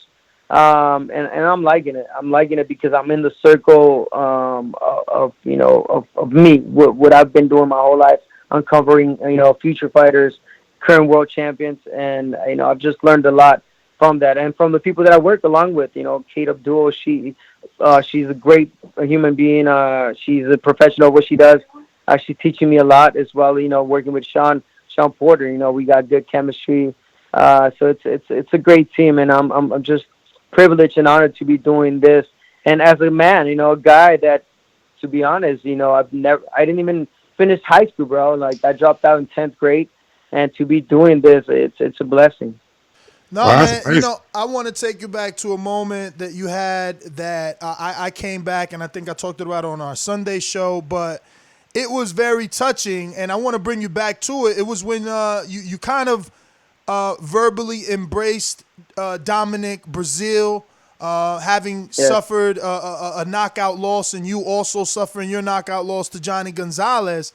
And that conversation between the two of you, it was changing for me as a podcaster, right? Like, it makes me not want to say certain things because of just everything that you said, everything that you guys have to go through after suffering that type of loss. And what is the drive to get back in the ring, especially after losing like that? I think it's personal. Everybody has their own drive. Everybody has, the people around them that are going to help them get out of that hole, because you do get stuck in a hole and you do hit rock bottom, especially after a devastating knockout, as we both, suffered, in different times. Dominic Brazil being the most recent against Deontay Wilder. I myself, I suffered a first-round knockout against Johnny Gonzalez at the peak of my career when I was a pound-for-pound, top fighter, world champion, and it was just like it was devastating. And to hear people saying that I wasn't what people thought I was, I was a fluke, everything. You take everything personal, and sometimes you feel like just giving up. So I found that drive, in me, because I wanted to prove to myself that I wanted to be better. I know I could do it. My family. So it's not easy. And again, it's a blessing. I thank God. I thank my family. Always thanking Lord. For putting me where I am today, and to continue. After that, I became world champion. Not once, twice again. And look at me now. I'm doing the broadcasting. I'm still currently, an active fighter because I am not retired yet. I'm fighting next year. And I promise you this, I will become world champion again. And we'll be having this conversation again about the drive and about what made me, want to become world champion after the injury I've suffered. And it's still stopping me. I know when to give up. I know when my body is saying no. And that will be a decision that I'm going to take, and as well, alongside my family. So, Abner, I want to talk about a little bit about your decision to be exactly where you are today, right? Like, I don't know, 5 years, maybe 6 years ago, if someone would have told any one of us, I think, Abner's going to sign to Al Heyman and he'll be a multiple division champ, we wouldn't believe that because, one automatically assumed for a Mexican, you should sign with Oscar De La Hoya or Bob Arum because they have that blueprint. You decided to go another route a couple of years ago, and so many did. Like right now, people call into this show wishing that Crawford was with PBC just so they could see those fights. What was your decision in making, or your factor in making that decision, and how has it been? Because you've been on both sides of the track with Oscar and now with PBC. Right. Look, I want to definitely choose my words here when I say this because there's a lot. There was, feelings hurt, between Golden Boy and myself. I don't know if you guys remember, I got kicked out of a media conference once for the Canelo fight. Golden Boy kicked me out because of something I said in regards of, the comparison basically that you're asking me now. So I want to choose my words wisely. Look, listen, I just feel like I made the right decision, no doubt, without throwing any smoke to Golden Boy. I just, personally feel like I made the right decision when I had to. I'm comfortable. I'm happy where I am with PBC, Al Heyman. I've done a lot with them. Golden Boy, I thank them for helping me as well. Listen, nobody knows this because they never brought it up, but I was their first from zero to a world champion, full-grown world champion, the first one ever. Since Golden Boy's company started, I was their first from zero to world champion fighter, and they don't brag about that, and that's facts. I was the first fighter they signed, and they brought, they made world champion. I became 3-time world champion with them. I'm thankful with Golden Boy. Everything that's happened through my life, the people that I've been with, good or bad, they've made an impact in my life for good and bad, and I like it. And all I gotta say with to answer your question is that I'm happy with the decisions I made. As far as the companies. So obviously, I don't have any recollection of you, and I've been following you before the first Johnny Gonzalez fight. Not Johnny Gonzalez, Yanni Perez fight when you fought on Showbox. So I don't remember you ever working with Bob, but Terence Crawford contract should be up in 2020, according to Brian McIntyre, his trainer and manager, who we had on the show. Not that I'm asking you to advise Crawford, but maybe what would you do if that contract is up? I don't know. I know you don't want to get involved, but I got to ask it anyway, right? No, I mean, listen, if you're asking, if I was put in that same position, I just, all I have to say is everybody in your weight class, top fighters, where they at? That's it, Ask yourself that question. The big fights, and what side are they on? And that you make your own decision. So with that same thing in mind, jumping divisions, should Charlo make a phone call and say, listen, man, let me just go to Dazn. That's where the fights are at. Thank you, Ness. Because he's about to fight Dennis Hogan is the rumor, and I don't like that rumor. That dude's a 154-pounder that, arguably beat, Jaime Munguia, but we giving out moral victories now? It's not arguable. I'm not liking that one either.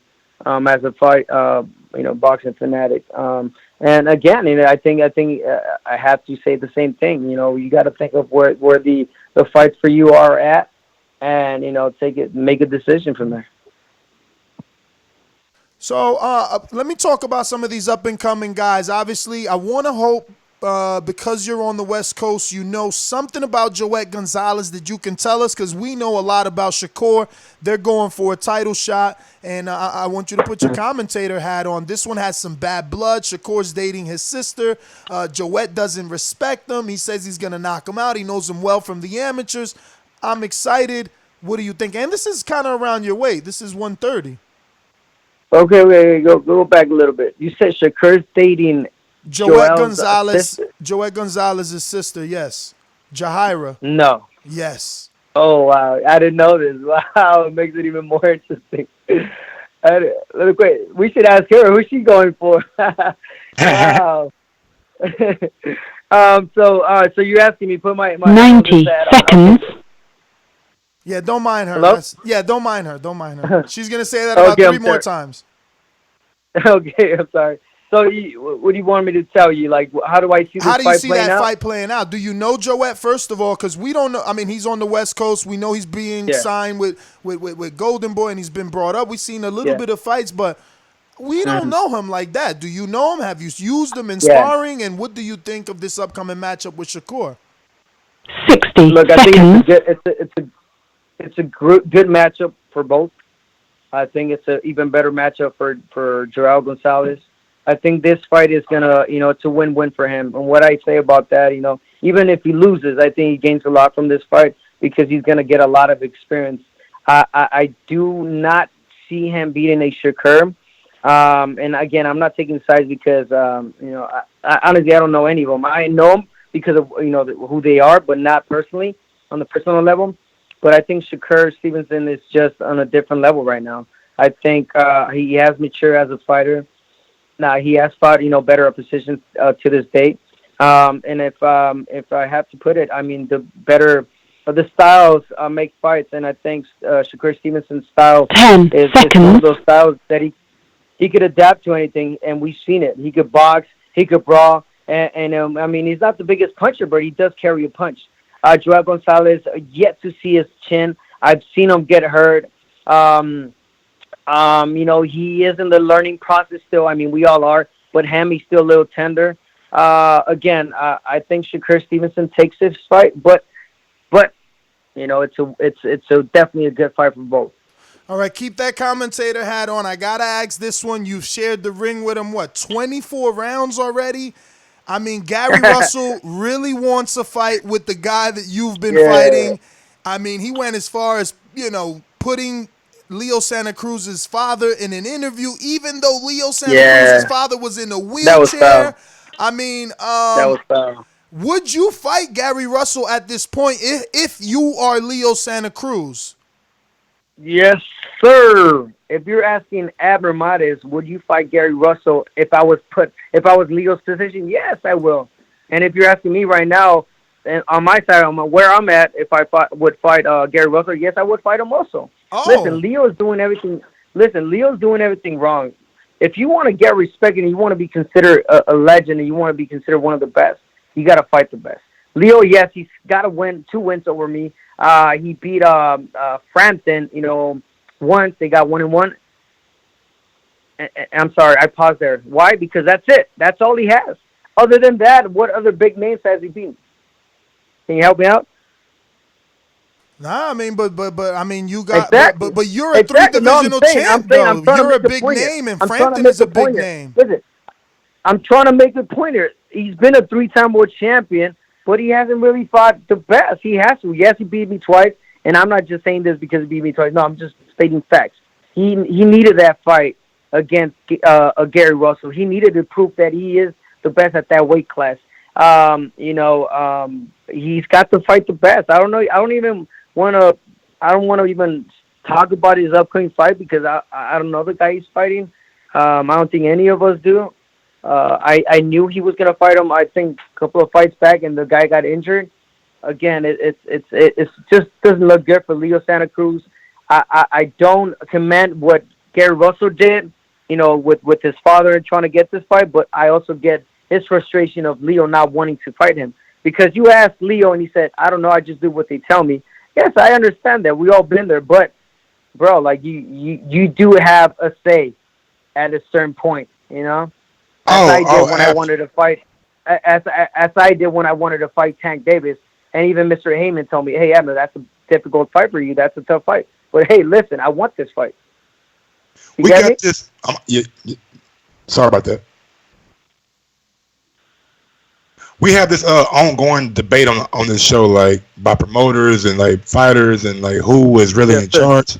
So I want to ask you: does the promoter work for the fighter, or does the fighter work for the promoter? Listen, this is the beautiful thing about, and I'm talking again on the personal. I work for myself. The promoter works for you. Mr. Al, he's a great man. He helps us out a lot. But if I tell him, hey, Mr. Al, I want to fight Deontay Wilder, he will get me that fight. Obviously I'm talking crazy. I'm just trying to make a point. Yes.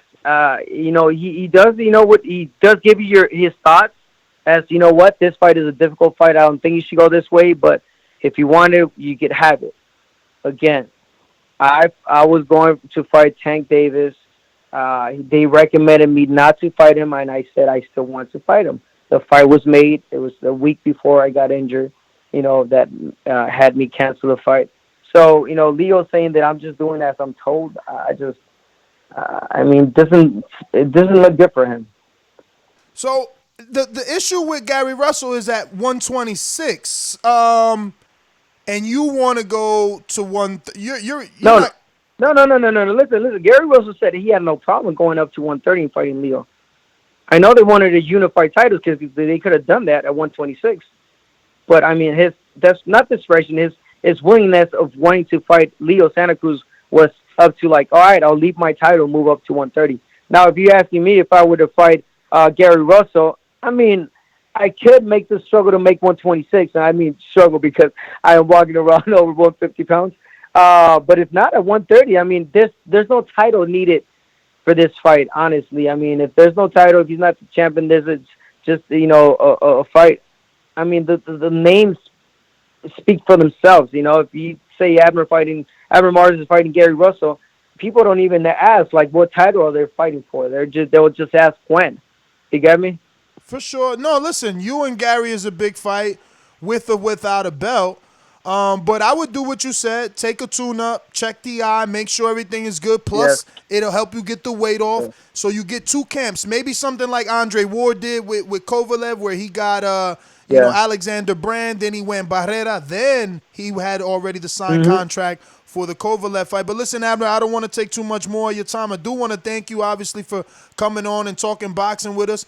We wish you the best. I can't wait to see you back in that position where you're, getting these big fights that you do want. It looks like my co-host has another one. You. No, I don't have a question, but I do have a thank you coming from Big Super Max. He's one of our Patreon members. He just want to say thank you for the glove and the T-shirts that you guys gave him last year for winning that contest. Yep. Oh, okay. Yeah, no problem, man. And thank you guys for the space. Always, man. You guys are, always talking the truth. You guys are the voice of boxing, and you guys are talking, facts. And again, I don't take anything personal. You say what you feel, and again, thank you guys for the space. I want to congratulate my wife today. It's her birthday. Yes, happy birthday. Thank you, brother. I've been happily married 15 years, brother, so it's a blessing.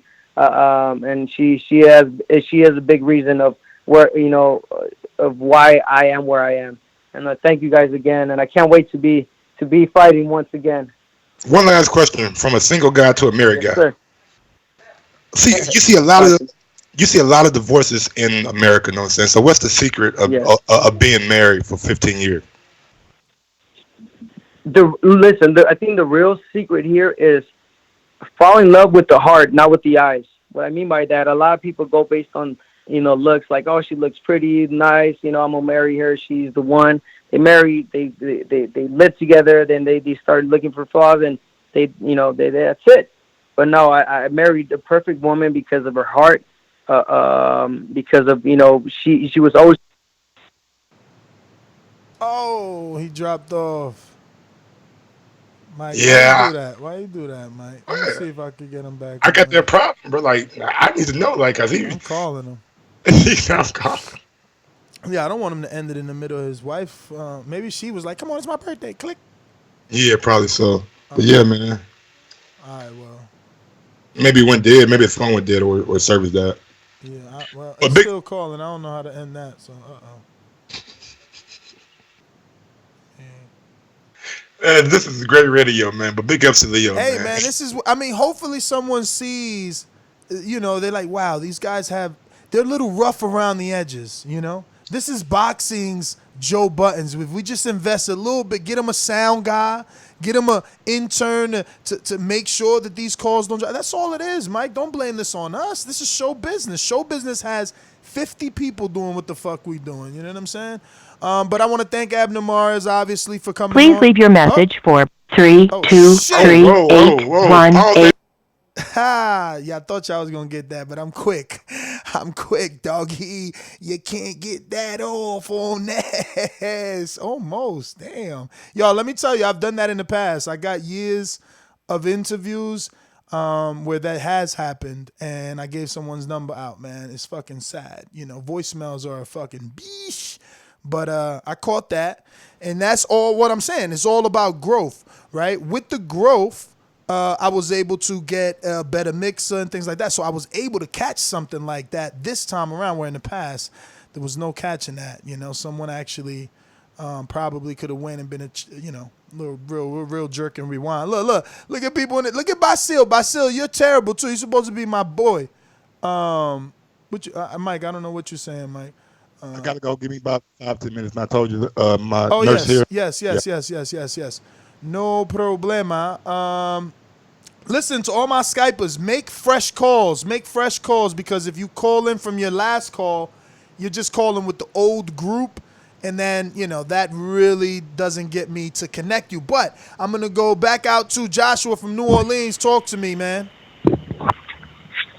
Yeah, Abner Morris, he's like, I like what he did, some of the stuff he said.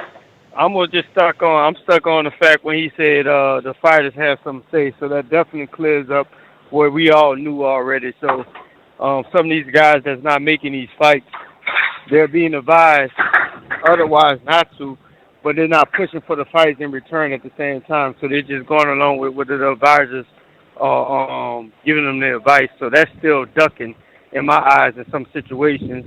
Keith Thurman, on the other hand, at this point in his time in his career, he just said the right shit to be politically correct, meaning like he not going to say nothing to where he going to have to dig himself out of a hole. He's real safe with that interview. Y'all ran him off with them Crawford questions because he don't want that smoke.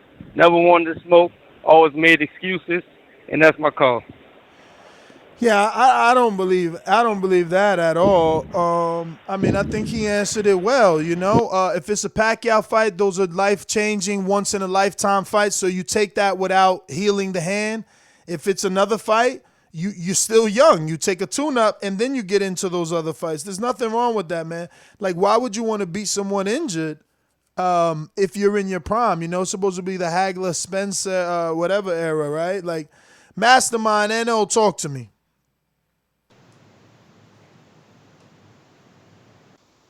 Whoa. What up, man? What's good, Ness, man? Look, shout out to everybody in the chat that's holding it down. You're dead. Shout out my dude Brandon Morizi out there thugging it. You know what I'm saying? Josh that just called. Everybody, man. You know what I'm saying? You dig. Look, even me and Troy running into D, man. It's love in the chat, bruh. We got one cat that called in, bruh. He's smoking mirrors and all that shit. You already know his how with Keith, you dig, whatever you want to call him at the time, you dig. I mean, I ain't really getting no information out of him. Everything he was asked, he did the Sammy Davis Jr., the Chris Brown, and you dig. I guess what the baby, look, the new band, the new little dance, the baby be doing, you hear me? Like, know what I'm saying? He ain't answer no question. You know what? That Thurman interview reminded me of Malik Yob on the Breakfast Club. Like every time you ask him something, dog, he come with another conversation. But shout out to Abner Morris, you heard me? Abner Morris from the Rules, you dig? Know what I'm saying? Like, I ain't think he was that real. You dig? He kept it all the way 100. And that's every time you tried to, like, get him off of that, keeping it real, he got right back on track. Man, I mess with Abner. He a gangster. That's my call, you heard me? Shout out to Abner Morris. CYP, talk to me. Yeah, I got two critiques on Abner. For one, you trying to take that Tank fight for money, and we all know it. Tank will beat your ass. No disrespect to you, though. Secondly, he's right about choosing your woman, making sure you choose from the heart, not by how she look. Only issue I have with that is Abner Morris's wife is still hot.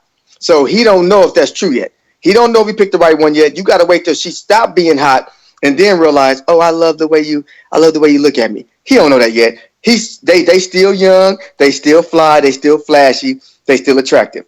I'm be honest with y'all, I didn't get to hear the goddamn Keith Thurman interview because I was busy, because I wanted somebody to ask him, how does he feel now being known as the guy that rejuvenated Manny Pacquiao's career? Because that's what he's known for you now. can ask that, bro. You should have. We put out a post. You would have been able to specifically ask that on Patreon, and I would have read it. We read everyone's questions. Damn, my bad, my fault, missed that.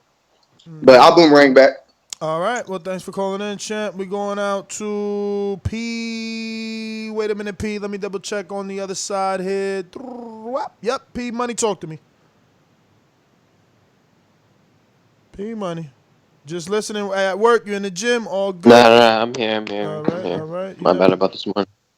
Yo, good looks to you guys for getting to my question. Nah, I know it's right. It was like he wasn't really answering questions, but like that's Keith Thurman, I feel like. But I mean, I don't think he's gonna get that Manny Pacquiao fight, to be honest. As a Manny Pacquiao fan, that's a bad idea. Just a bad idea to take a rematch with Keith. And shout out to Abner for keeping it real. Thanks, guys. All right, P Money, thanks for calling in. We got Stone Bone Boxing. Talk to me. What up? Good job, man, putting in work on these interviews, man. That's some big time journalism you got going on there, man. Congratulations on that. Thank you, brother. And, yeah, the Keith interview, man, that shit was hilarious. You know what I mean? I like Keith in the sport, man. Keith is one of those guys that he can give you an intelligent answer, you know what I mean, and really answer you. Y'all might think he wasn't answering the question just because he went on a little, you know what I mean, give you a paragraph instead of a sentence, but he answered the question. And it was clear he don't want that. He ain't thinking about Crawford right now. Only thing on his mind is the rematch with Manny Pacquiao. The only thing on Sean Porter's mind is the rematch with Errol. That's what them guys should be thinking. They lost their belt. What do you think they're going to be thinking? And as far as the Abner, I seen a documentary on him, man. Him and his brother, some real street dudes, man. I'm glad to see him get to a position where he enjoying, that time on TV and enjoying his wife and all of that, man. So shout out to him, and I'm glad he was answering them questions. And don't be mad if he wants to fight for the check. It don't matter why he wants to fight. He wants to fight, period. Why else do you? They prize fighters. So don't be mad if they want to fight for the check. That's what they're supposed to do. At least he wants to fight. He ain't trying to duck off and pull a Leo to the Gary, run off to another division and all that shit. He said, no, I'll come up and fight him there.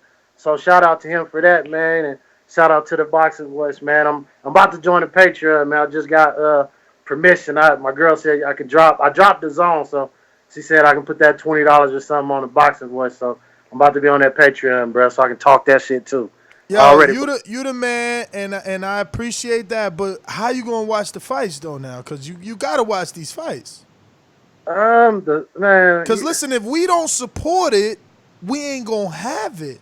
So like Dazn is giving us Kovalev, Canelo. They gave us Canelo Jacobs. You know, what else have they given us? Fuck, we wasn't expecting Andy Ruiz and AJ, but they gave us that, and now we getting the rematch. You know, I mean.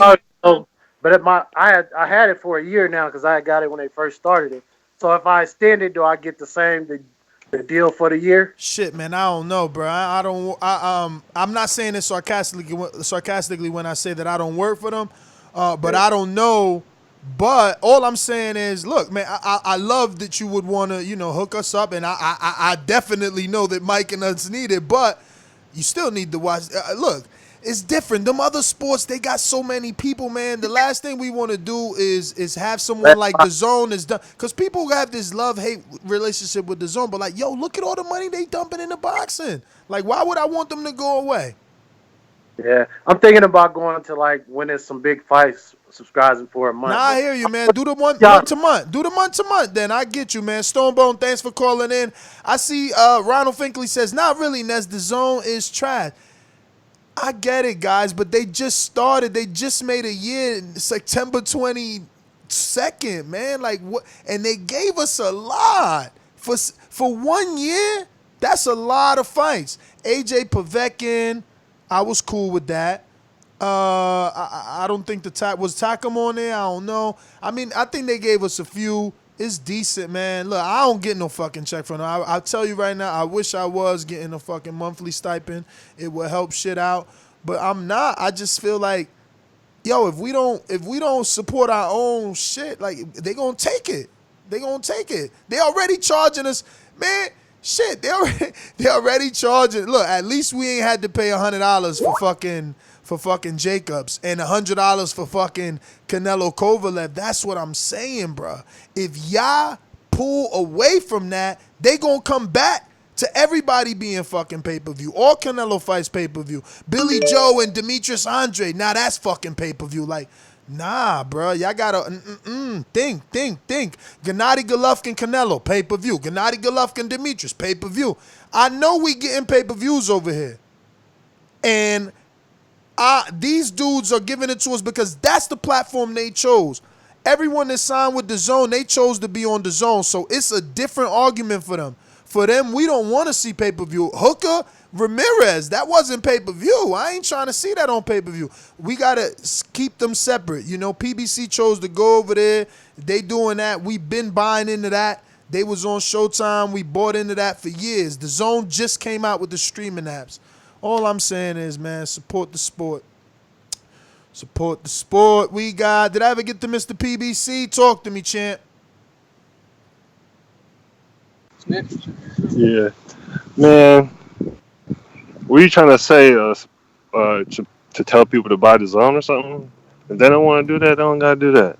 But I didn't really hear my question asked. Did he respond to my question? Because yes. I'm at work. Yes. I need to rewatch it. But man, that was good that you had Keith Thurman on and Admiral Mares and Abner. PBC all day, man. We doing the best things out here. Admiral Mares versus Gervonta Davis would be a beautiful fight. I watched all Admiral Mares fights, and I pay attention to him a lot. And once they fight, I think Gervonta Davis should fight Leo Santa Cruz. They should set that up. And I need to rewatch this whole thing. I've been at work all day, but TVV for life. I'm gonna call back. I'm gonna boomerang back in. Mr. DAZN, you the champ. Who we got? We got Checkmate Boxing. Talk to me. Yo, what's going on, fellas? What up? Can you hear me? Loud and clear. Yeah. Look at that doing a commercial for the DAZN. The hell with that trash. Anyway, but I would like to say Keith Thurman was doing ducking and dodging, slipping lefts and uppercuts from the questions the way he was answering, and he was offended. I thought him and Ness was about to fight. And Adam Mars was real about it. I loved the way he answered every question. He also said, you're entitled to your opinion, and keep doing that, and the way he answered. 99% of the people know Tank is going to destroy him, but he's going to challenge himself to move up, get that big payday, and retire. God bless him. Now, when it comes to the Panty Man, and I don't even know why that's even news. That's trash. That has nothing to do with boxing at all. But we know Errol. And he trying to get the fight. How that got nothing to do with boxing?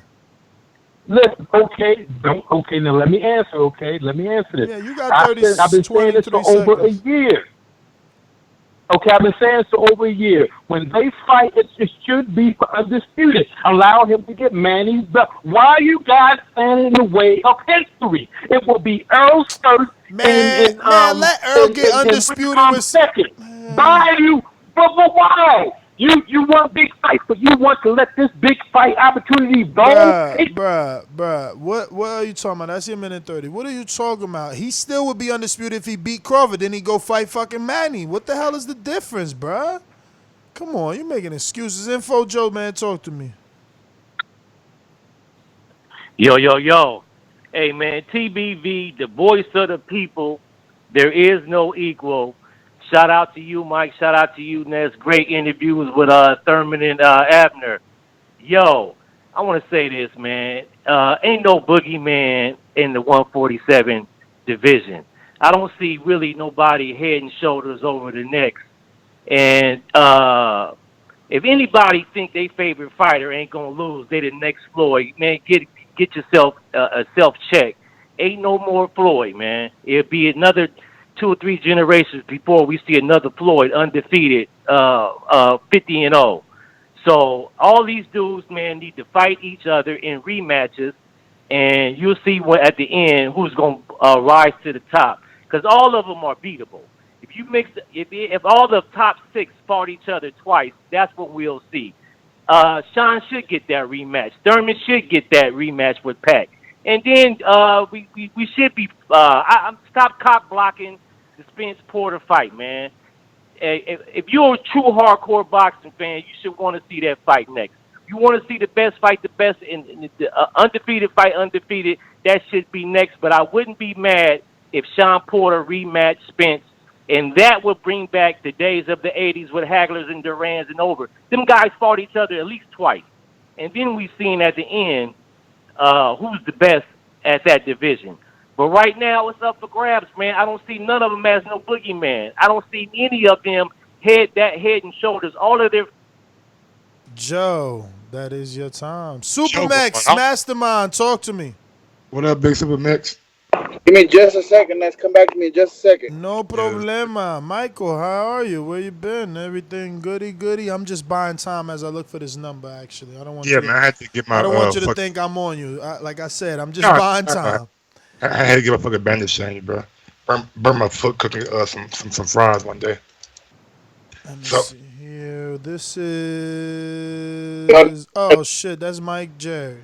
What else, Supermax? Go ahead. Oh, he's back. Supermax, you ready? Yeah. Go for it. Yes, sir. Hey, first of all, Oscar De La Hoya would beat the brakes off of Keith Thurman prime for prime, and I'm glad he said Oscar's name. That seemed like a kind of frustrated Keith Thurman, though. I think, he says he doesn't let people's opinion get to him, but, some of those questions were under his skin. I mean, it's probably going through it coming off that first loss. So, but I like the way. I hope we get a different, old Keith Thurman back in 2020. Great interview with that. Abner Mares, thank you for finally sitting my glove. It was like a full-term pregnancy to get that autographed boxing glove, but it finally came in. Great interview. The only thing I'll say is this, because I know Mike was probably sitting there smiling as soon as he said about him really wanting the Tank fight, can make it happen. The difference is, though, Abner's at the end of his career. He's in a different situation, different mindset than some of these younger up-and-coming guys. But I do like that he did say that at the end of the day, when you want to put your foot down and make a fight happen, let's make the fight happen. Man, I always told y'all that, but I like that Mike keep asking everybody the same question so y'all can see for yourself. I mean, but like I said, the thing too with Abner is at the end getting a Tank fight. That's a big fight for him. These other guys got still bigger options before you go and necessarily make that. Although, like I said before, we'd all love to see that fight next. But great interview, guys, man. I wish I could have, I wish I didn't work so much so I could be on more with y'all. But y'all doing a hell of a job, man. For sure. Supermax, thanks for calling in. That's why I continuously say stop letting Canelo be the only one to be great. But, CYP going to find a reason to argue with me. These other dudes could do what Abner doing. Mr. Al, give me that Tank fight. Yo, he too tough for you. He a division above for you.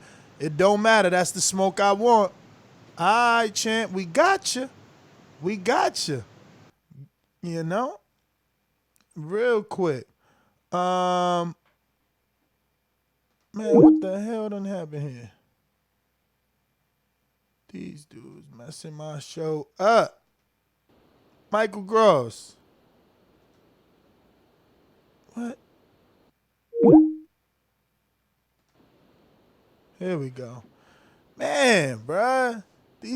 Yo, make new calls when y'all call in, man. Calling in on old group calls. Call in with a dozen people on the line, ruining shit. Like, what the fuck is going on? Yeah, that was Brandon Maurice trying to get in. Mike, but you can help me too. You can add people, can't you?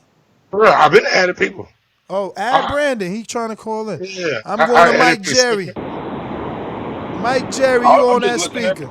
Oh, you just listening? All right, champ. So then we just waiting on Brandon, or we could do CYP on the boomerang while we wait. What's up? Yeah, man, you need to come back to me. Yo, you gonna stop throwing Charlo's name out there to piss me off, man. You do that shit on purpose. But at the same time, let's put it like this. There's a lot of people in this chat, right? If any of us decided we want to be boxers, right? The best way for us to get up that ladder is to join an organization, knock them dudes off, and get a shot. What if you do all that, get up there, and it's your turn, and they tell you, man, you ain't fought nobody. You ain't big enough. Every single one of y'all who be hating, feelings gonna be hurt. You're gonna run home and you're gonna cry. You're gonna get on social media, you're gonna act like little bitches. Because you worked your ass off. You did what you're supposed to do like everybody else who got shots. There's plenty of dudes who get mandatories that ain't as famous as Charlo, that don't pull in the kind of money Charlo do. Charlo next fight, he ain't about to get $5-10 million for that shit. So who cares who he fights? But when these dudes are gonna get paid 10+ million, you should care who the fuck they fight because they probably gonna put it on pay-per-view, which gonna cost you money. Now, lastly, Homeboy said that we ain't gonna see another Floyd Mayweather 50-0. Nigga, Wilder is 10 fights away. And when you want to say, but look at his resume, dude, heavyweights don't go up or down. So they only get to fight the 50 dudes they put in front of them. If you take Floyd Mayweather and make him a one division fighter, he ain't 50-0. He ain't fighting 25 Hall of Famers or 25 champions. Remember that. Heavyweights don't have the opportunity to go up and down. So they can only fight and knock out the dudes who are in front of them. Wilder, in my opinion, will be the next 50-0. All right. Then he said so much. It was son I want to cut it. I'll jump in and I refrain. And he said, Mike, where you at? You there? I mean, I don't know what you want me to say that he said. He said, what's some of the beginning? It was in the beginning. Because he ended with Wilder, so you know that mesmerized. He tried to butter me up. That's what he do. About Charlo. Oh, now you gonna quit bring up? Yeah, Charlo and how Charlo, the mandatory. He always talking his mandatory garbage, right? So check this out, right? He likes to put so much weight on that, right? But what about Paul Crawford, who got a fucking belt and still can't get a fight, still doing everything we asking him to do? He's still getting on TMZ, all that good shit, but he's still crying about mandatory. Look, bruh, that shit ain't work. We seen that. Move on. Don't fight Dennis Hogan. Move the fuck on. The mandatory ain't work.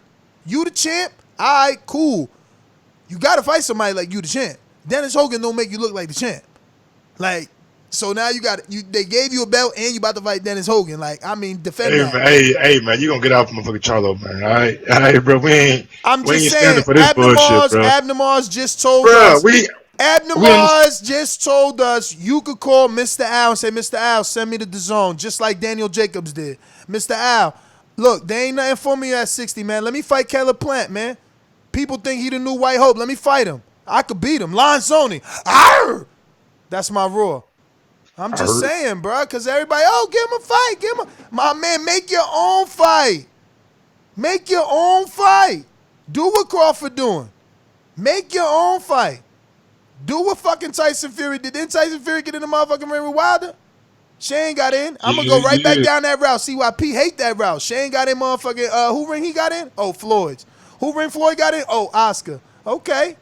Do we need some more? Big Baby, didn't he try to get in somebody's ring? They ain't let him, but he got the fight, didn't he? He got the fight, didn't he? Start talking about people mothers and shit. That's why Crawford talking about panties. People, this ain't news. What? This how you get the fight. Talking about panties. Man. That's how you get it, bruh. This how you get it. Side though. Brandon, what up? What up, B? Talk to him, B. Let him know, B. Cincinnati. Damn, yo, what's up, Ness? What's up, Mike? I'm gonna keep it short and simple. I know my reception probably fucked up. I just want to know, man. I fell asleep on the Thurman. Did you ask my question? I don't know. Yeah, You ain't yeah, had no yeah, yeah. question. You ain't had no question. Hashtag duck hunting. I Yeah, even said hashtag duck hunting. That's that's what we already Oh, do. done. that's what's up. That's what I we thought do. I thought you was gonna duck that portion Oh, of it, you but thought. You yeah. thought. Okay, that's cool. That's what's up. I know that fight ain't gonna happen. I know that nigga Thurman got on here talking like Barack Obama, like a politician and shit. So I already know what's going on with him. But as far as Abner Morris, shout out to him for calling out Leo Santa Cruz, ducking Gary Russell, bro. Even he know Leo's Yeah, scared of that man. Yo, I yeah, but salute him for why your that. energy ain't the You know what's same That's right. though? my Why You call. know your what's ener- right. You why know your what's right. why You know your what's right, energy bro. ain't the same though? Why your energy ain't the same? Y'all being biased. Why can't y'all at least factor in that Leo beat him twice, so he want to see Leo fight somebody else? Okay, man. Okay, he got a vendetta. That's cool with me. I don't give a fuck. All right. Remember, yo, I even tried to, but he talked over me. But I'm like, yo, how you gonna say that? He fought you. You're a 3-division champ, and he fought Frampton. That's another fucking 2-division champ. Yeah, and don't forget, he said he was clout chasing when he was using Davis' name. No, I'm saying he ain't gonna fight Davis. What he say? He said something like that. Oh, I was just saying, man. Shout out to my guy Abner Mars, Abner, man. yeah, Come over Abner here. was talking that smoke. Over there, smoke, man. I love it. I love it. You know what I'm saying? I love these fighters coming on, like just giving their honest opinion about things. Like don't, like you said earlier, don't go back and want to fucking take the fucking hashtag off. Say what you got to say out here in the public. Like, let it be known. This is boxing. It's a Yeah, gladiator that was sport, crazy, combat sport. man. That was crazy, though. That was crazy, bro. Like, we forgot to ask 2 people that shit, bro. Damn, we did. And Abner would have gave us a real answer, Perfect. like, yo, Al probably called him. And that's what we wanted to hear, man. Damn. See, that's why we need a motherfucking intern. Intern would have been in our ear like, hey, Mr. Gibbs, don't forget to ask that question. It's like, oh, all right, thank you. Thank you, Timmy. What's your intern? What's our intern name gonna be when we make it, Mike? What's our intern name gonna be? We gotta speak it, believe it, receive it. We can't be here just doing this shit for nothing. Call him Timmy. Fucking Timmy's a good Damn, you name. want a Timmy? Damn. I thought, I'm all in. It's Christmas season. What's the little Timmy Tim with the fucked up leg from the story? You know what I'm saying? That's why I thought of her. That's the first name came to my head. I know that's crazy. PBC Boomerang, what up? And then talking about a Christmas Carol in this motherfucker fight. Yo, what's good? Yo, Mr. PBC. This show's brought to you by you, bro. These are PBC fight. Damn, man. Man, Come turn on, that man. shit off, nigga. This motherfucker terrible. You Nigga can't, right you here, can't bro. love these dudes, man. You see what I'm saying? Like, yo, fuck it. We don't want you to make it, Ness. We gonna make sure your audio always sounds shitty. What up, Mr. PBC? What's up? You talking or what? You mute yourself or what? What's going on? He don't know he muted. He don't know he muted. You gotta be muted. You know, they're talking up No, a I stone. said he don't know. He don't know. Hey, can you hear me? We hear you. Yeah, now. we can now. Yeah, what's good? Man, do not talk about no Terence Crawford right now, man. Okay. You're gonna ruin the whole airways. You and brought shit. him up though. We about to go into a deep conversation if you bring up him again. Yeah, man. I think Errol Morales is ready for Leo Santa Cruz rematch, and why not? I mean, damn, there's hella fucking people, and why not? Shit, that division's pretty small and tight. When it comes to Errol Spence doing the rematch with Sean Porter, like Info Joe said, I say why not too. You just never know, man. Sean Porter might have it, he might not. But I do believe that he's a gatekeeper, like what's the name said, Max Kellerman. I do believe he's a gatekeeper now, officially. But my server's about to go out, and That's that's such my a call. disrespectful word, man. I think that if Porter is that's the wrong term, because Porter is a gatekeeper. I mean, He is. I you believe got so, 20 100%. seconds, 15 seconds, 14 seconds.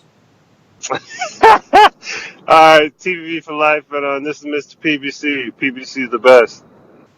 Yeah, I think I wouldn't call Sean Porter a gatekeeper. Man. Nah. Yo, gatekeeper to me, and that's like fuck. The person, the prospect got to be coming up. No, because we got to pick a division. I'm gonna keep this shit all the way realistic. Pick a division. Okay. 154. 154.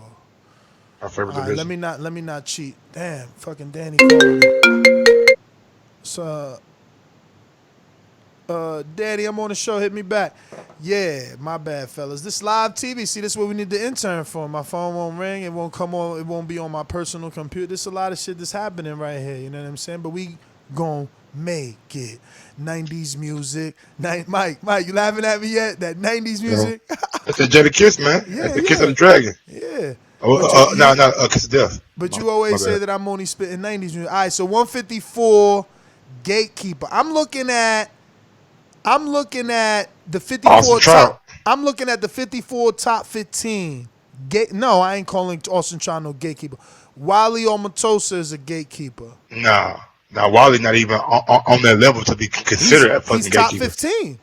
He's top 15. He's not on that level to even be considered a gatekeeper. So let's use box right. Top 5. All right, listen, you're right. Let's use Austin Trout and then go to box rec because at least Trout has been in there with names. No, you're and, right. Like, he right. lost. Listen. And if you're good, I don't want to say if you're good, but if you're gonna go take that next step right now, you should be able to beat Austin Trout. We've seen Herb do it. We've seen Charlo do it. We've seen Goucher do it, even though he got a draw. But and we've seen both Charlos do it actually. Gatekeeper.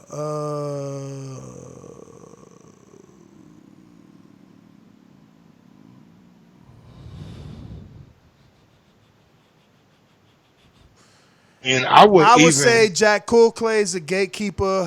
Patrick Teixeira is a gatekeeper. And those guys, just for shits and giggles, they're ranked above Austin Trout in box rec. Humberto Soto, gatekeeper. Brandon Rios, gatekeeper. Gary O'Sullivan, gatekeeper. Definitely. Charles Hatley, gatekeeper. And Sam real quick, Egginton, gatekeeper. Oh my God, Kerman Loragua desperately creeping on that with back-to-back losses to Avanesian. And let's keep an eye on his career. Remember the Nesta Gibbs said, back-to-back losses are almost career-ending. James Kirkland, gatekeeper. Frankie Gavin, gatekeeper. That's top 50, man. I can't really. They got Terrell Gachet at number 43. They wilding for respect. He's under all those gatekeepers, so he need to get some. Wasn't he supposed to fight Lubin and he just got hurt? No, he coming off a draw with Trout, but he really won that fight. Like it wasn't even nowhere near a draw. But it is what it is. Damn, they need to do the rematch then, because that nigga said he gonna win. He said he won it. He said, I beat him so bad, how he want to rematch, bro? Yeah, well, that's why Austin Trout is sitting lovely at number 18, and he's all the way at. I lost him. 43. Yeah. Well, it's a lot of drama out here, boy. What happened now? New shit? No news? No news? Baby mama drama. Oh, damn. Not mine. Oh, you talking about G Herbo, baby mom? G Herbo, which is, Yeah. I seen that. She took it down off the shade room. I was trying to figure out. We got it, baby. We got it, baby. I know we got it. What I was trying to figure out, though, who's the other girl? Who's that? What is it? Ty? The Ty? Who's that? Yeah. Is that Javante's girl? That's Javante's baby mama. What's her name? Ty something? What's the last part? Bro, I don't fucking know. I don't follow this shit like that. You the one chose to bring it up on the live show. I thought you was trying to tie in some gossip. No, I'm just reading gossip. I'm just reading. You know what I'm saying? I'm like, damn, about drama here. You know you read it out loud, right? I ain't read it out. I ain't say the words that she said on this motherfucker. I ain't gonna. What did she say? I mean, I don't play with that. You know what I'm saying? This is boxing news. What you mean? We ain't the boxing shade room. Your man, somebody I look up to, somebody that I wish my career would take off the way his, Charlemagne the God. He ain't bringing none of this up. I'm just asking. I don't want to bring it up. I'm just asking. No, he wouldn't. But he wouldn't. Angela. Yeah, she All right, does. So we got to get us an Angela Lee. We got to get us Angela Lee. We need an Angela Lee and Charlotte McGay. We need shout out to Webby. We need a girl on the team. Let me see. All right, so we ain't get to none of these super chats, right? We got Jonathan Sims. Cut that ponytail, Keith. Be a man of your word. We answered that question. 7. I don't see. Ask Keith Thurman. Oh, you got yours answered and you found it, I guess. Big Supermax wants the boomerang. Talk to me.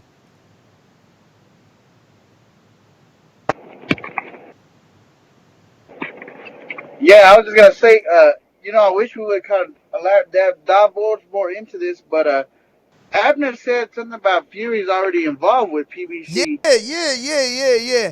I don't know if it was the rematch. That's all, though. I don't think it's more like he got a Yeah, I wish I job with like dug them. a little deeper on that. That was kind of had me curious, but Yo, but man, you got me and Mike number. You could have been like, yo, follow up. You I'm slept. always You I'm slept. You always slept. dropping y'all stuff in the pre-pro. I I could be the know you best. do. I know you do. What I'm saying is you could have shot that. You know what I'm saying? I'm just saying. Yeah, I was driving, man. I can't text and drive Yeah, this, don't die. but Don't die for TBV. You know what I'm saying? Hell nah. Metaphorically, but not literally, you know? Nigga, live for but TBV. How no, about that? that was very interesting, man. Maybe next time we can follow up a little bit more on that and have him explain a little bit because that caught my attention and we kind of just weren't able to follow up. But that's all I really wanted to bring up, man. Great show, you guys. And again, Prime for Prime, Oscar stops Keith in 8. Left hook. All right, yo, let me know in the comments if y'all want to get Julian Williams on the show. Like, man, you guys can suggest. Some people might be out of reach, some people might be in reach. We always gonna try our best. But we definitely want to get interviews that you are gonna, come out and listen to. But Hey, did you get the email that I sent you? nah, I didn't. Let me check it in a bit. Let me get to the super chat. I got T Plums or Jonathan Sims. Jonathan Sims. Rest the boy has 2 years off. Stop it.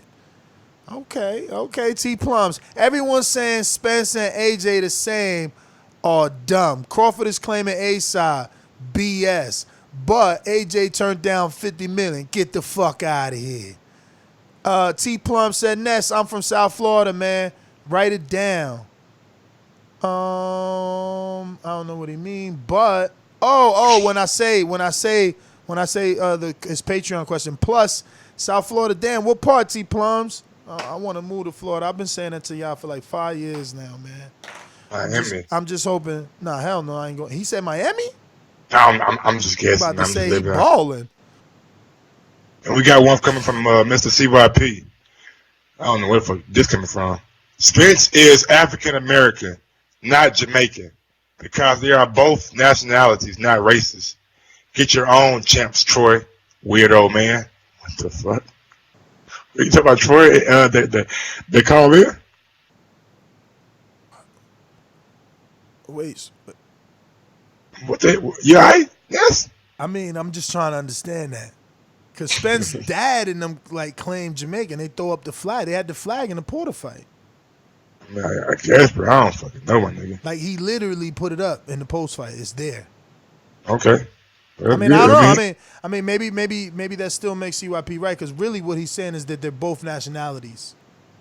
Oh, not racist. Okay. Yeah, not so racist. He's saying he got like dual like nationality ship. You mean dual citizenship? Dual citizenship. That would be dope though if he's buying property in Jamaica. That's the way to get the taxes down. You know what I'm saying? Yes, sir. And I finally figured out Florida, my man. The reason people is buying property in Florida, tax free. State tax, no state tax. Yeah. Florida and Texas. They killing. No state tax. They killing. That's why you see these PBC fighters buying mansiones down there. That's why you see Texas nigga living good and shit. You see Errol nigga had that house. Like Errol had a house like years ago. Now I can imagine what kind of house he got now since all the other money that came in. All right, so we got to everybody, right? We did. Nest GTO, Instagram and Twitter. I'm out. It's dinner time on the East, 4 o'clock. But if some breaking news pops, I'm ready. What is that, Mr. Stone Bone? God damn. What he got? Oh yeah. Wow. That look good. And you could tell he know how to grow, boy. Cause he know what he doing. That shit look good. I always wanted to do a weed podcast, man. I'm gonna speak it, believe it, receive it, man. After we gonna have another channel. It's gonna be weed. You know, Mike just ain't down, man. But you know, that's where it's at, man. I love the bud. That being said, I'm out. Gross1911 on IG and Gross2312 on Twitter. Peace out, everybody, and thank you for smashing that thumbs up. So if you're leaving right now or coming in, go ahead and do so. Peace out. Peace.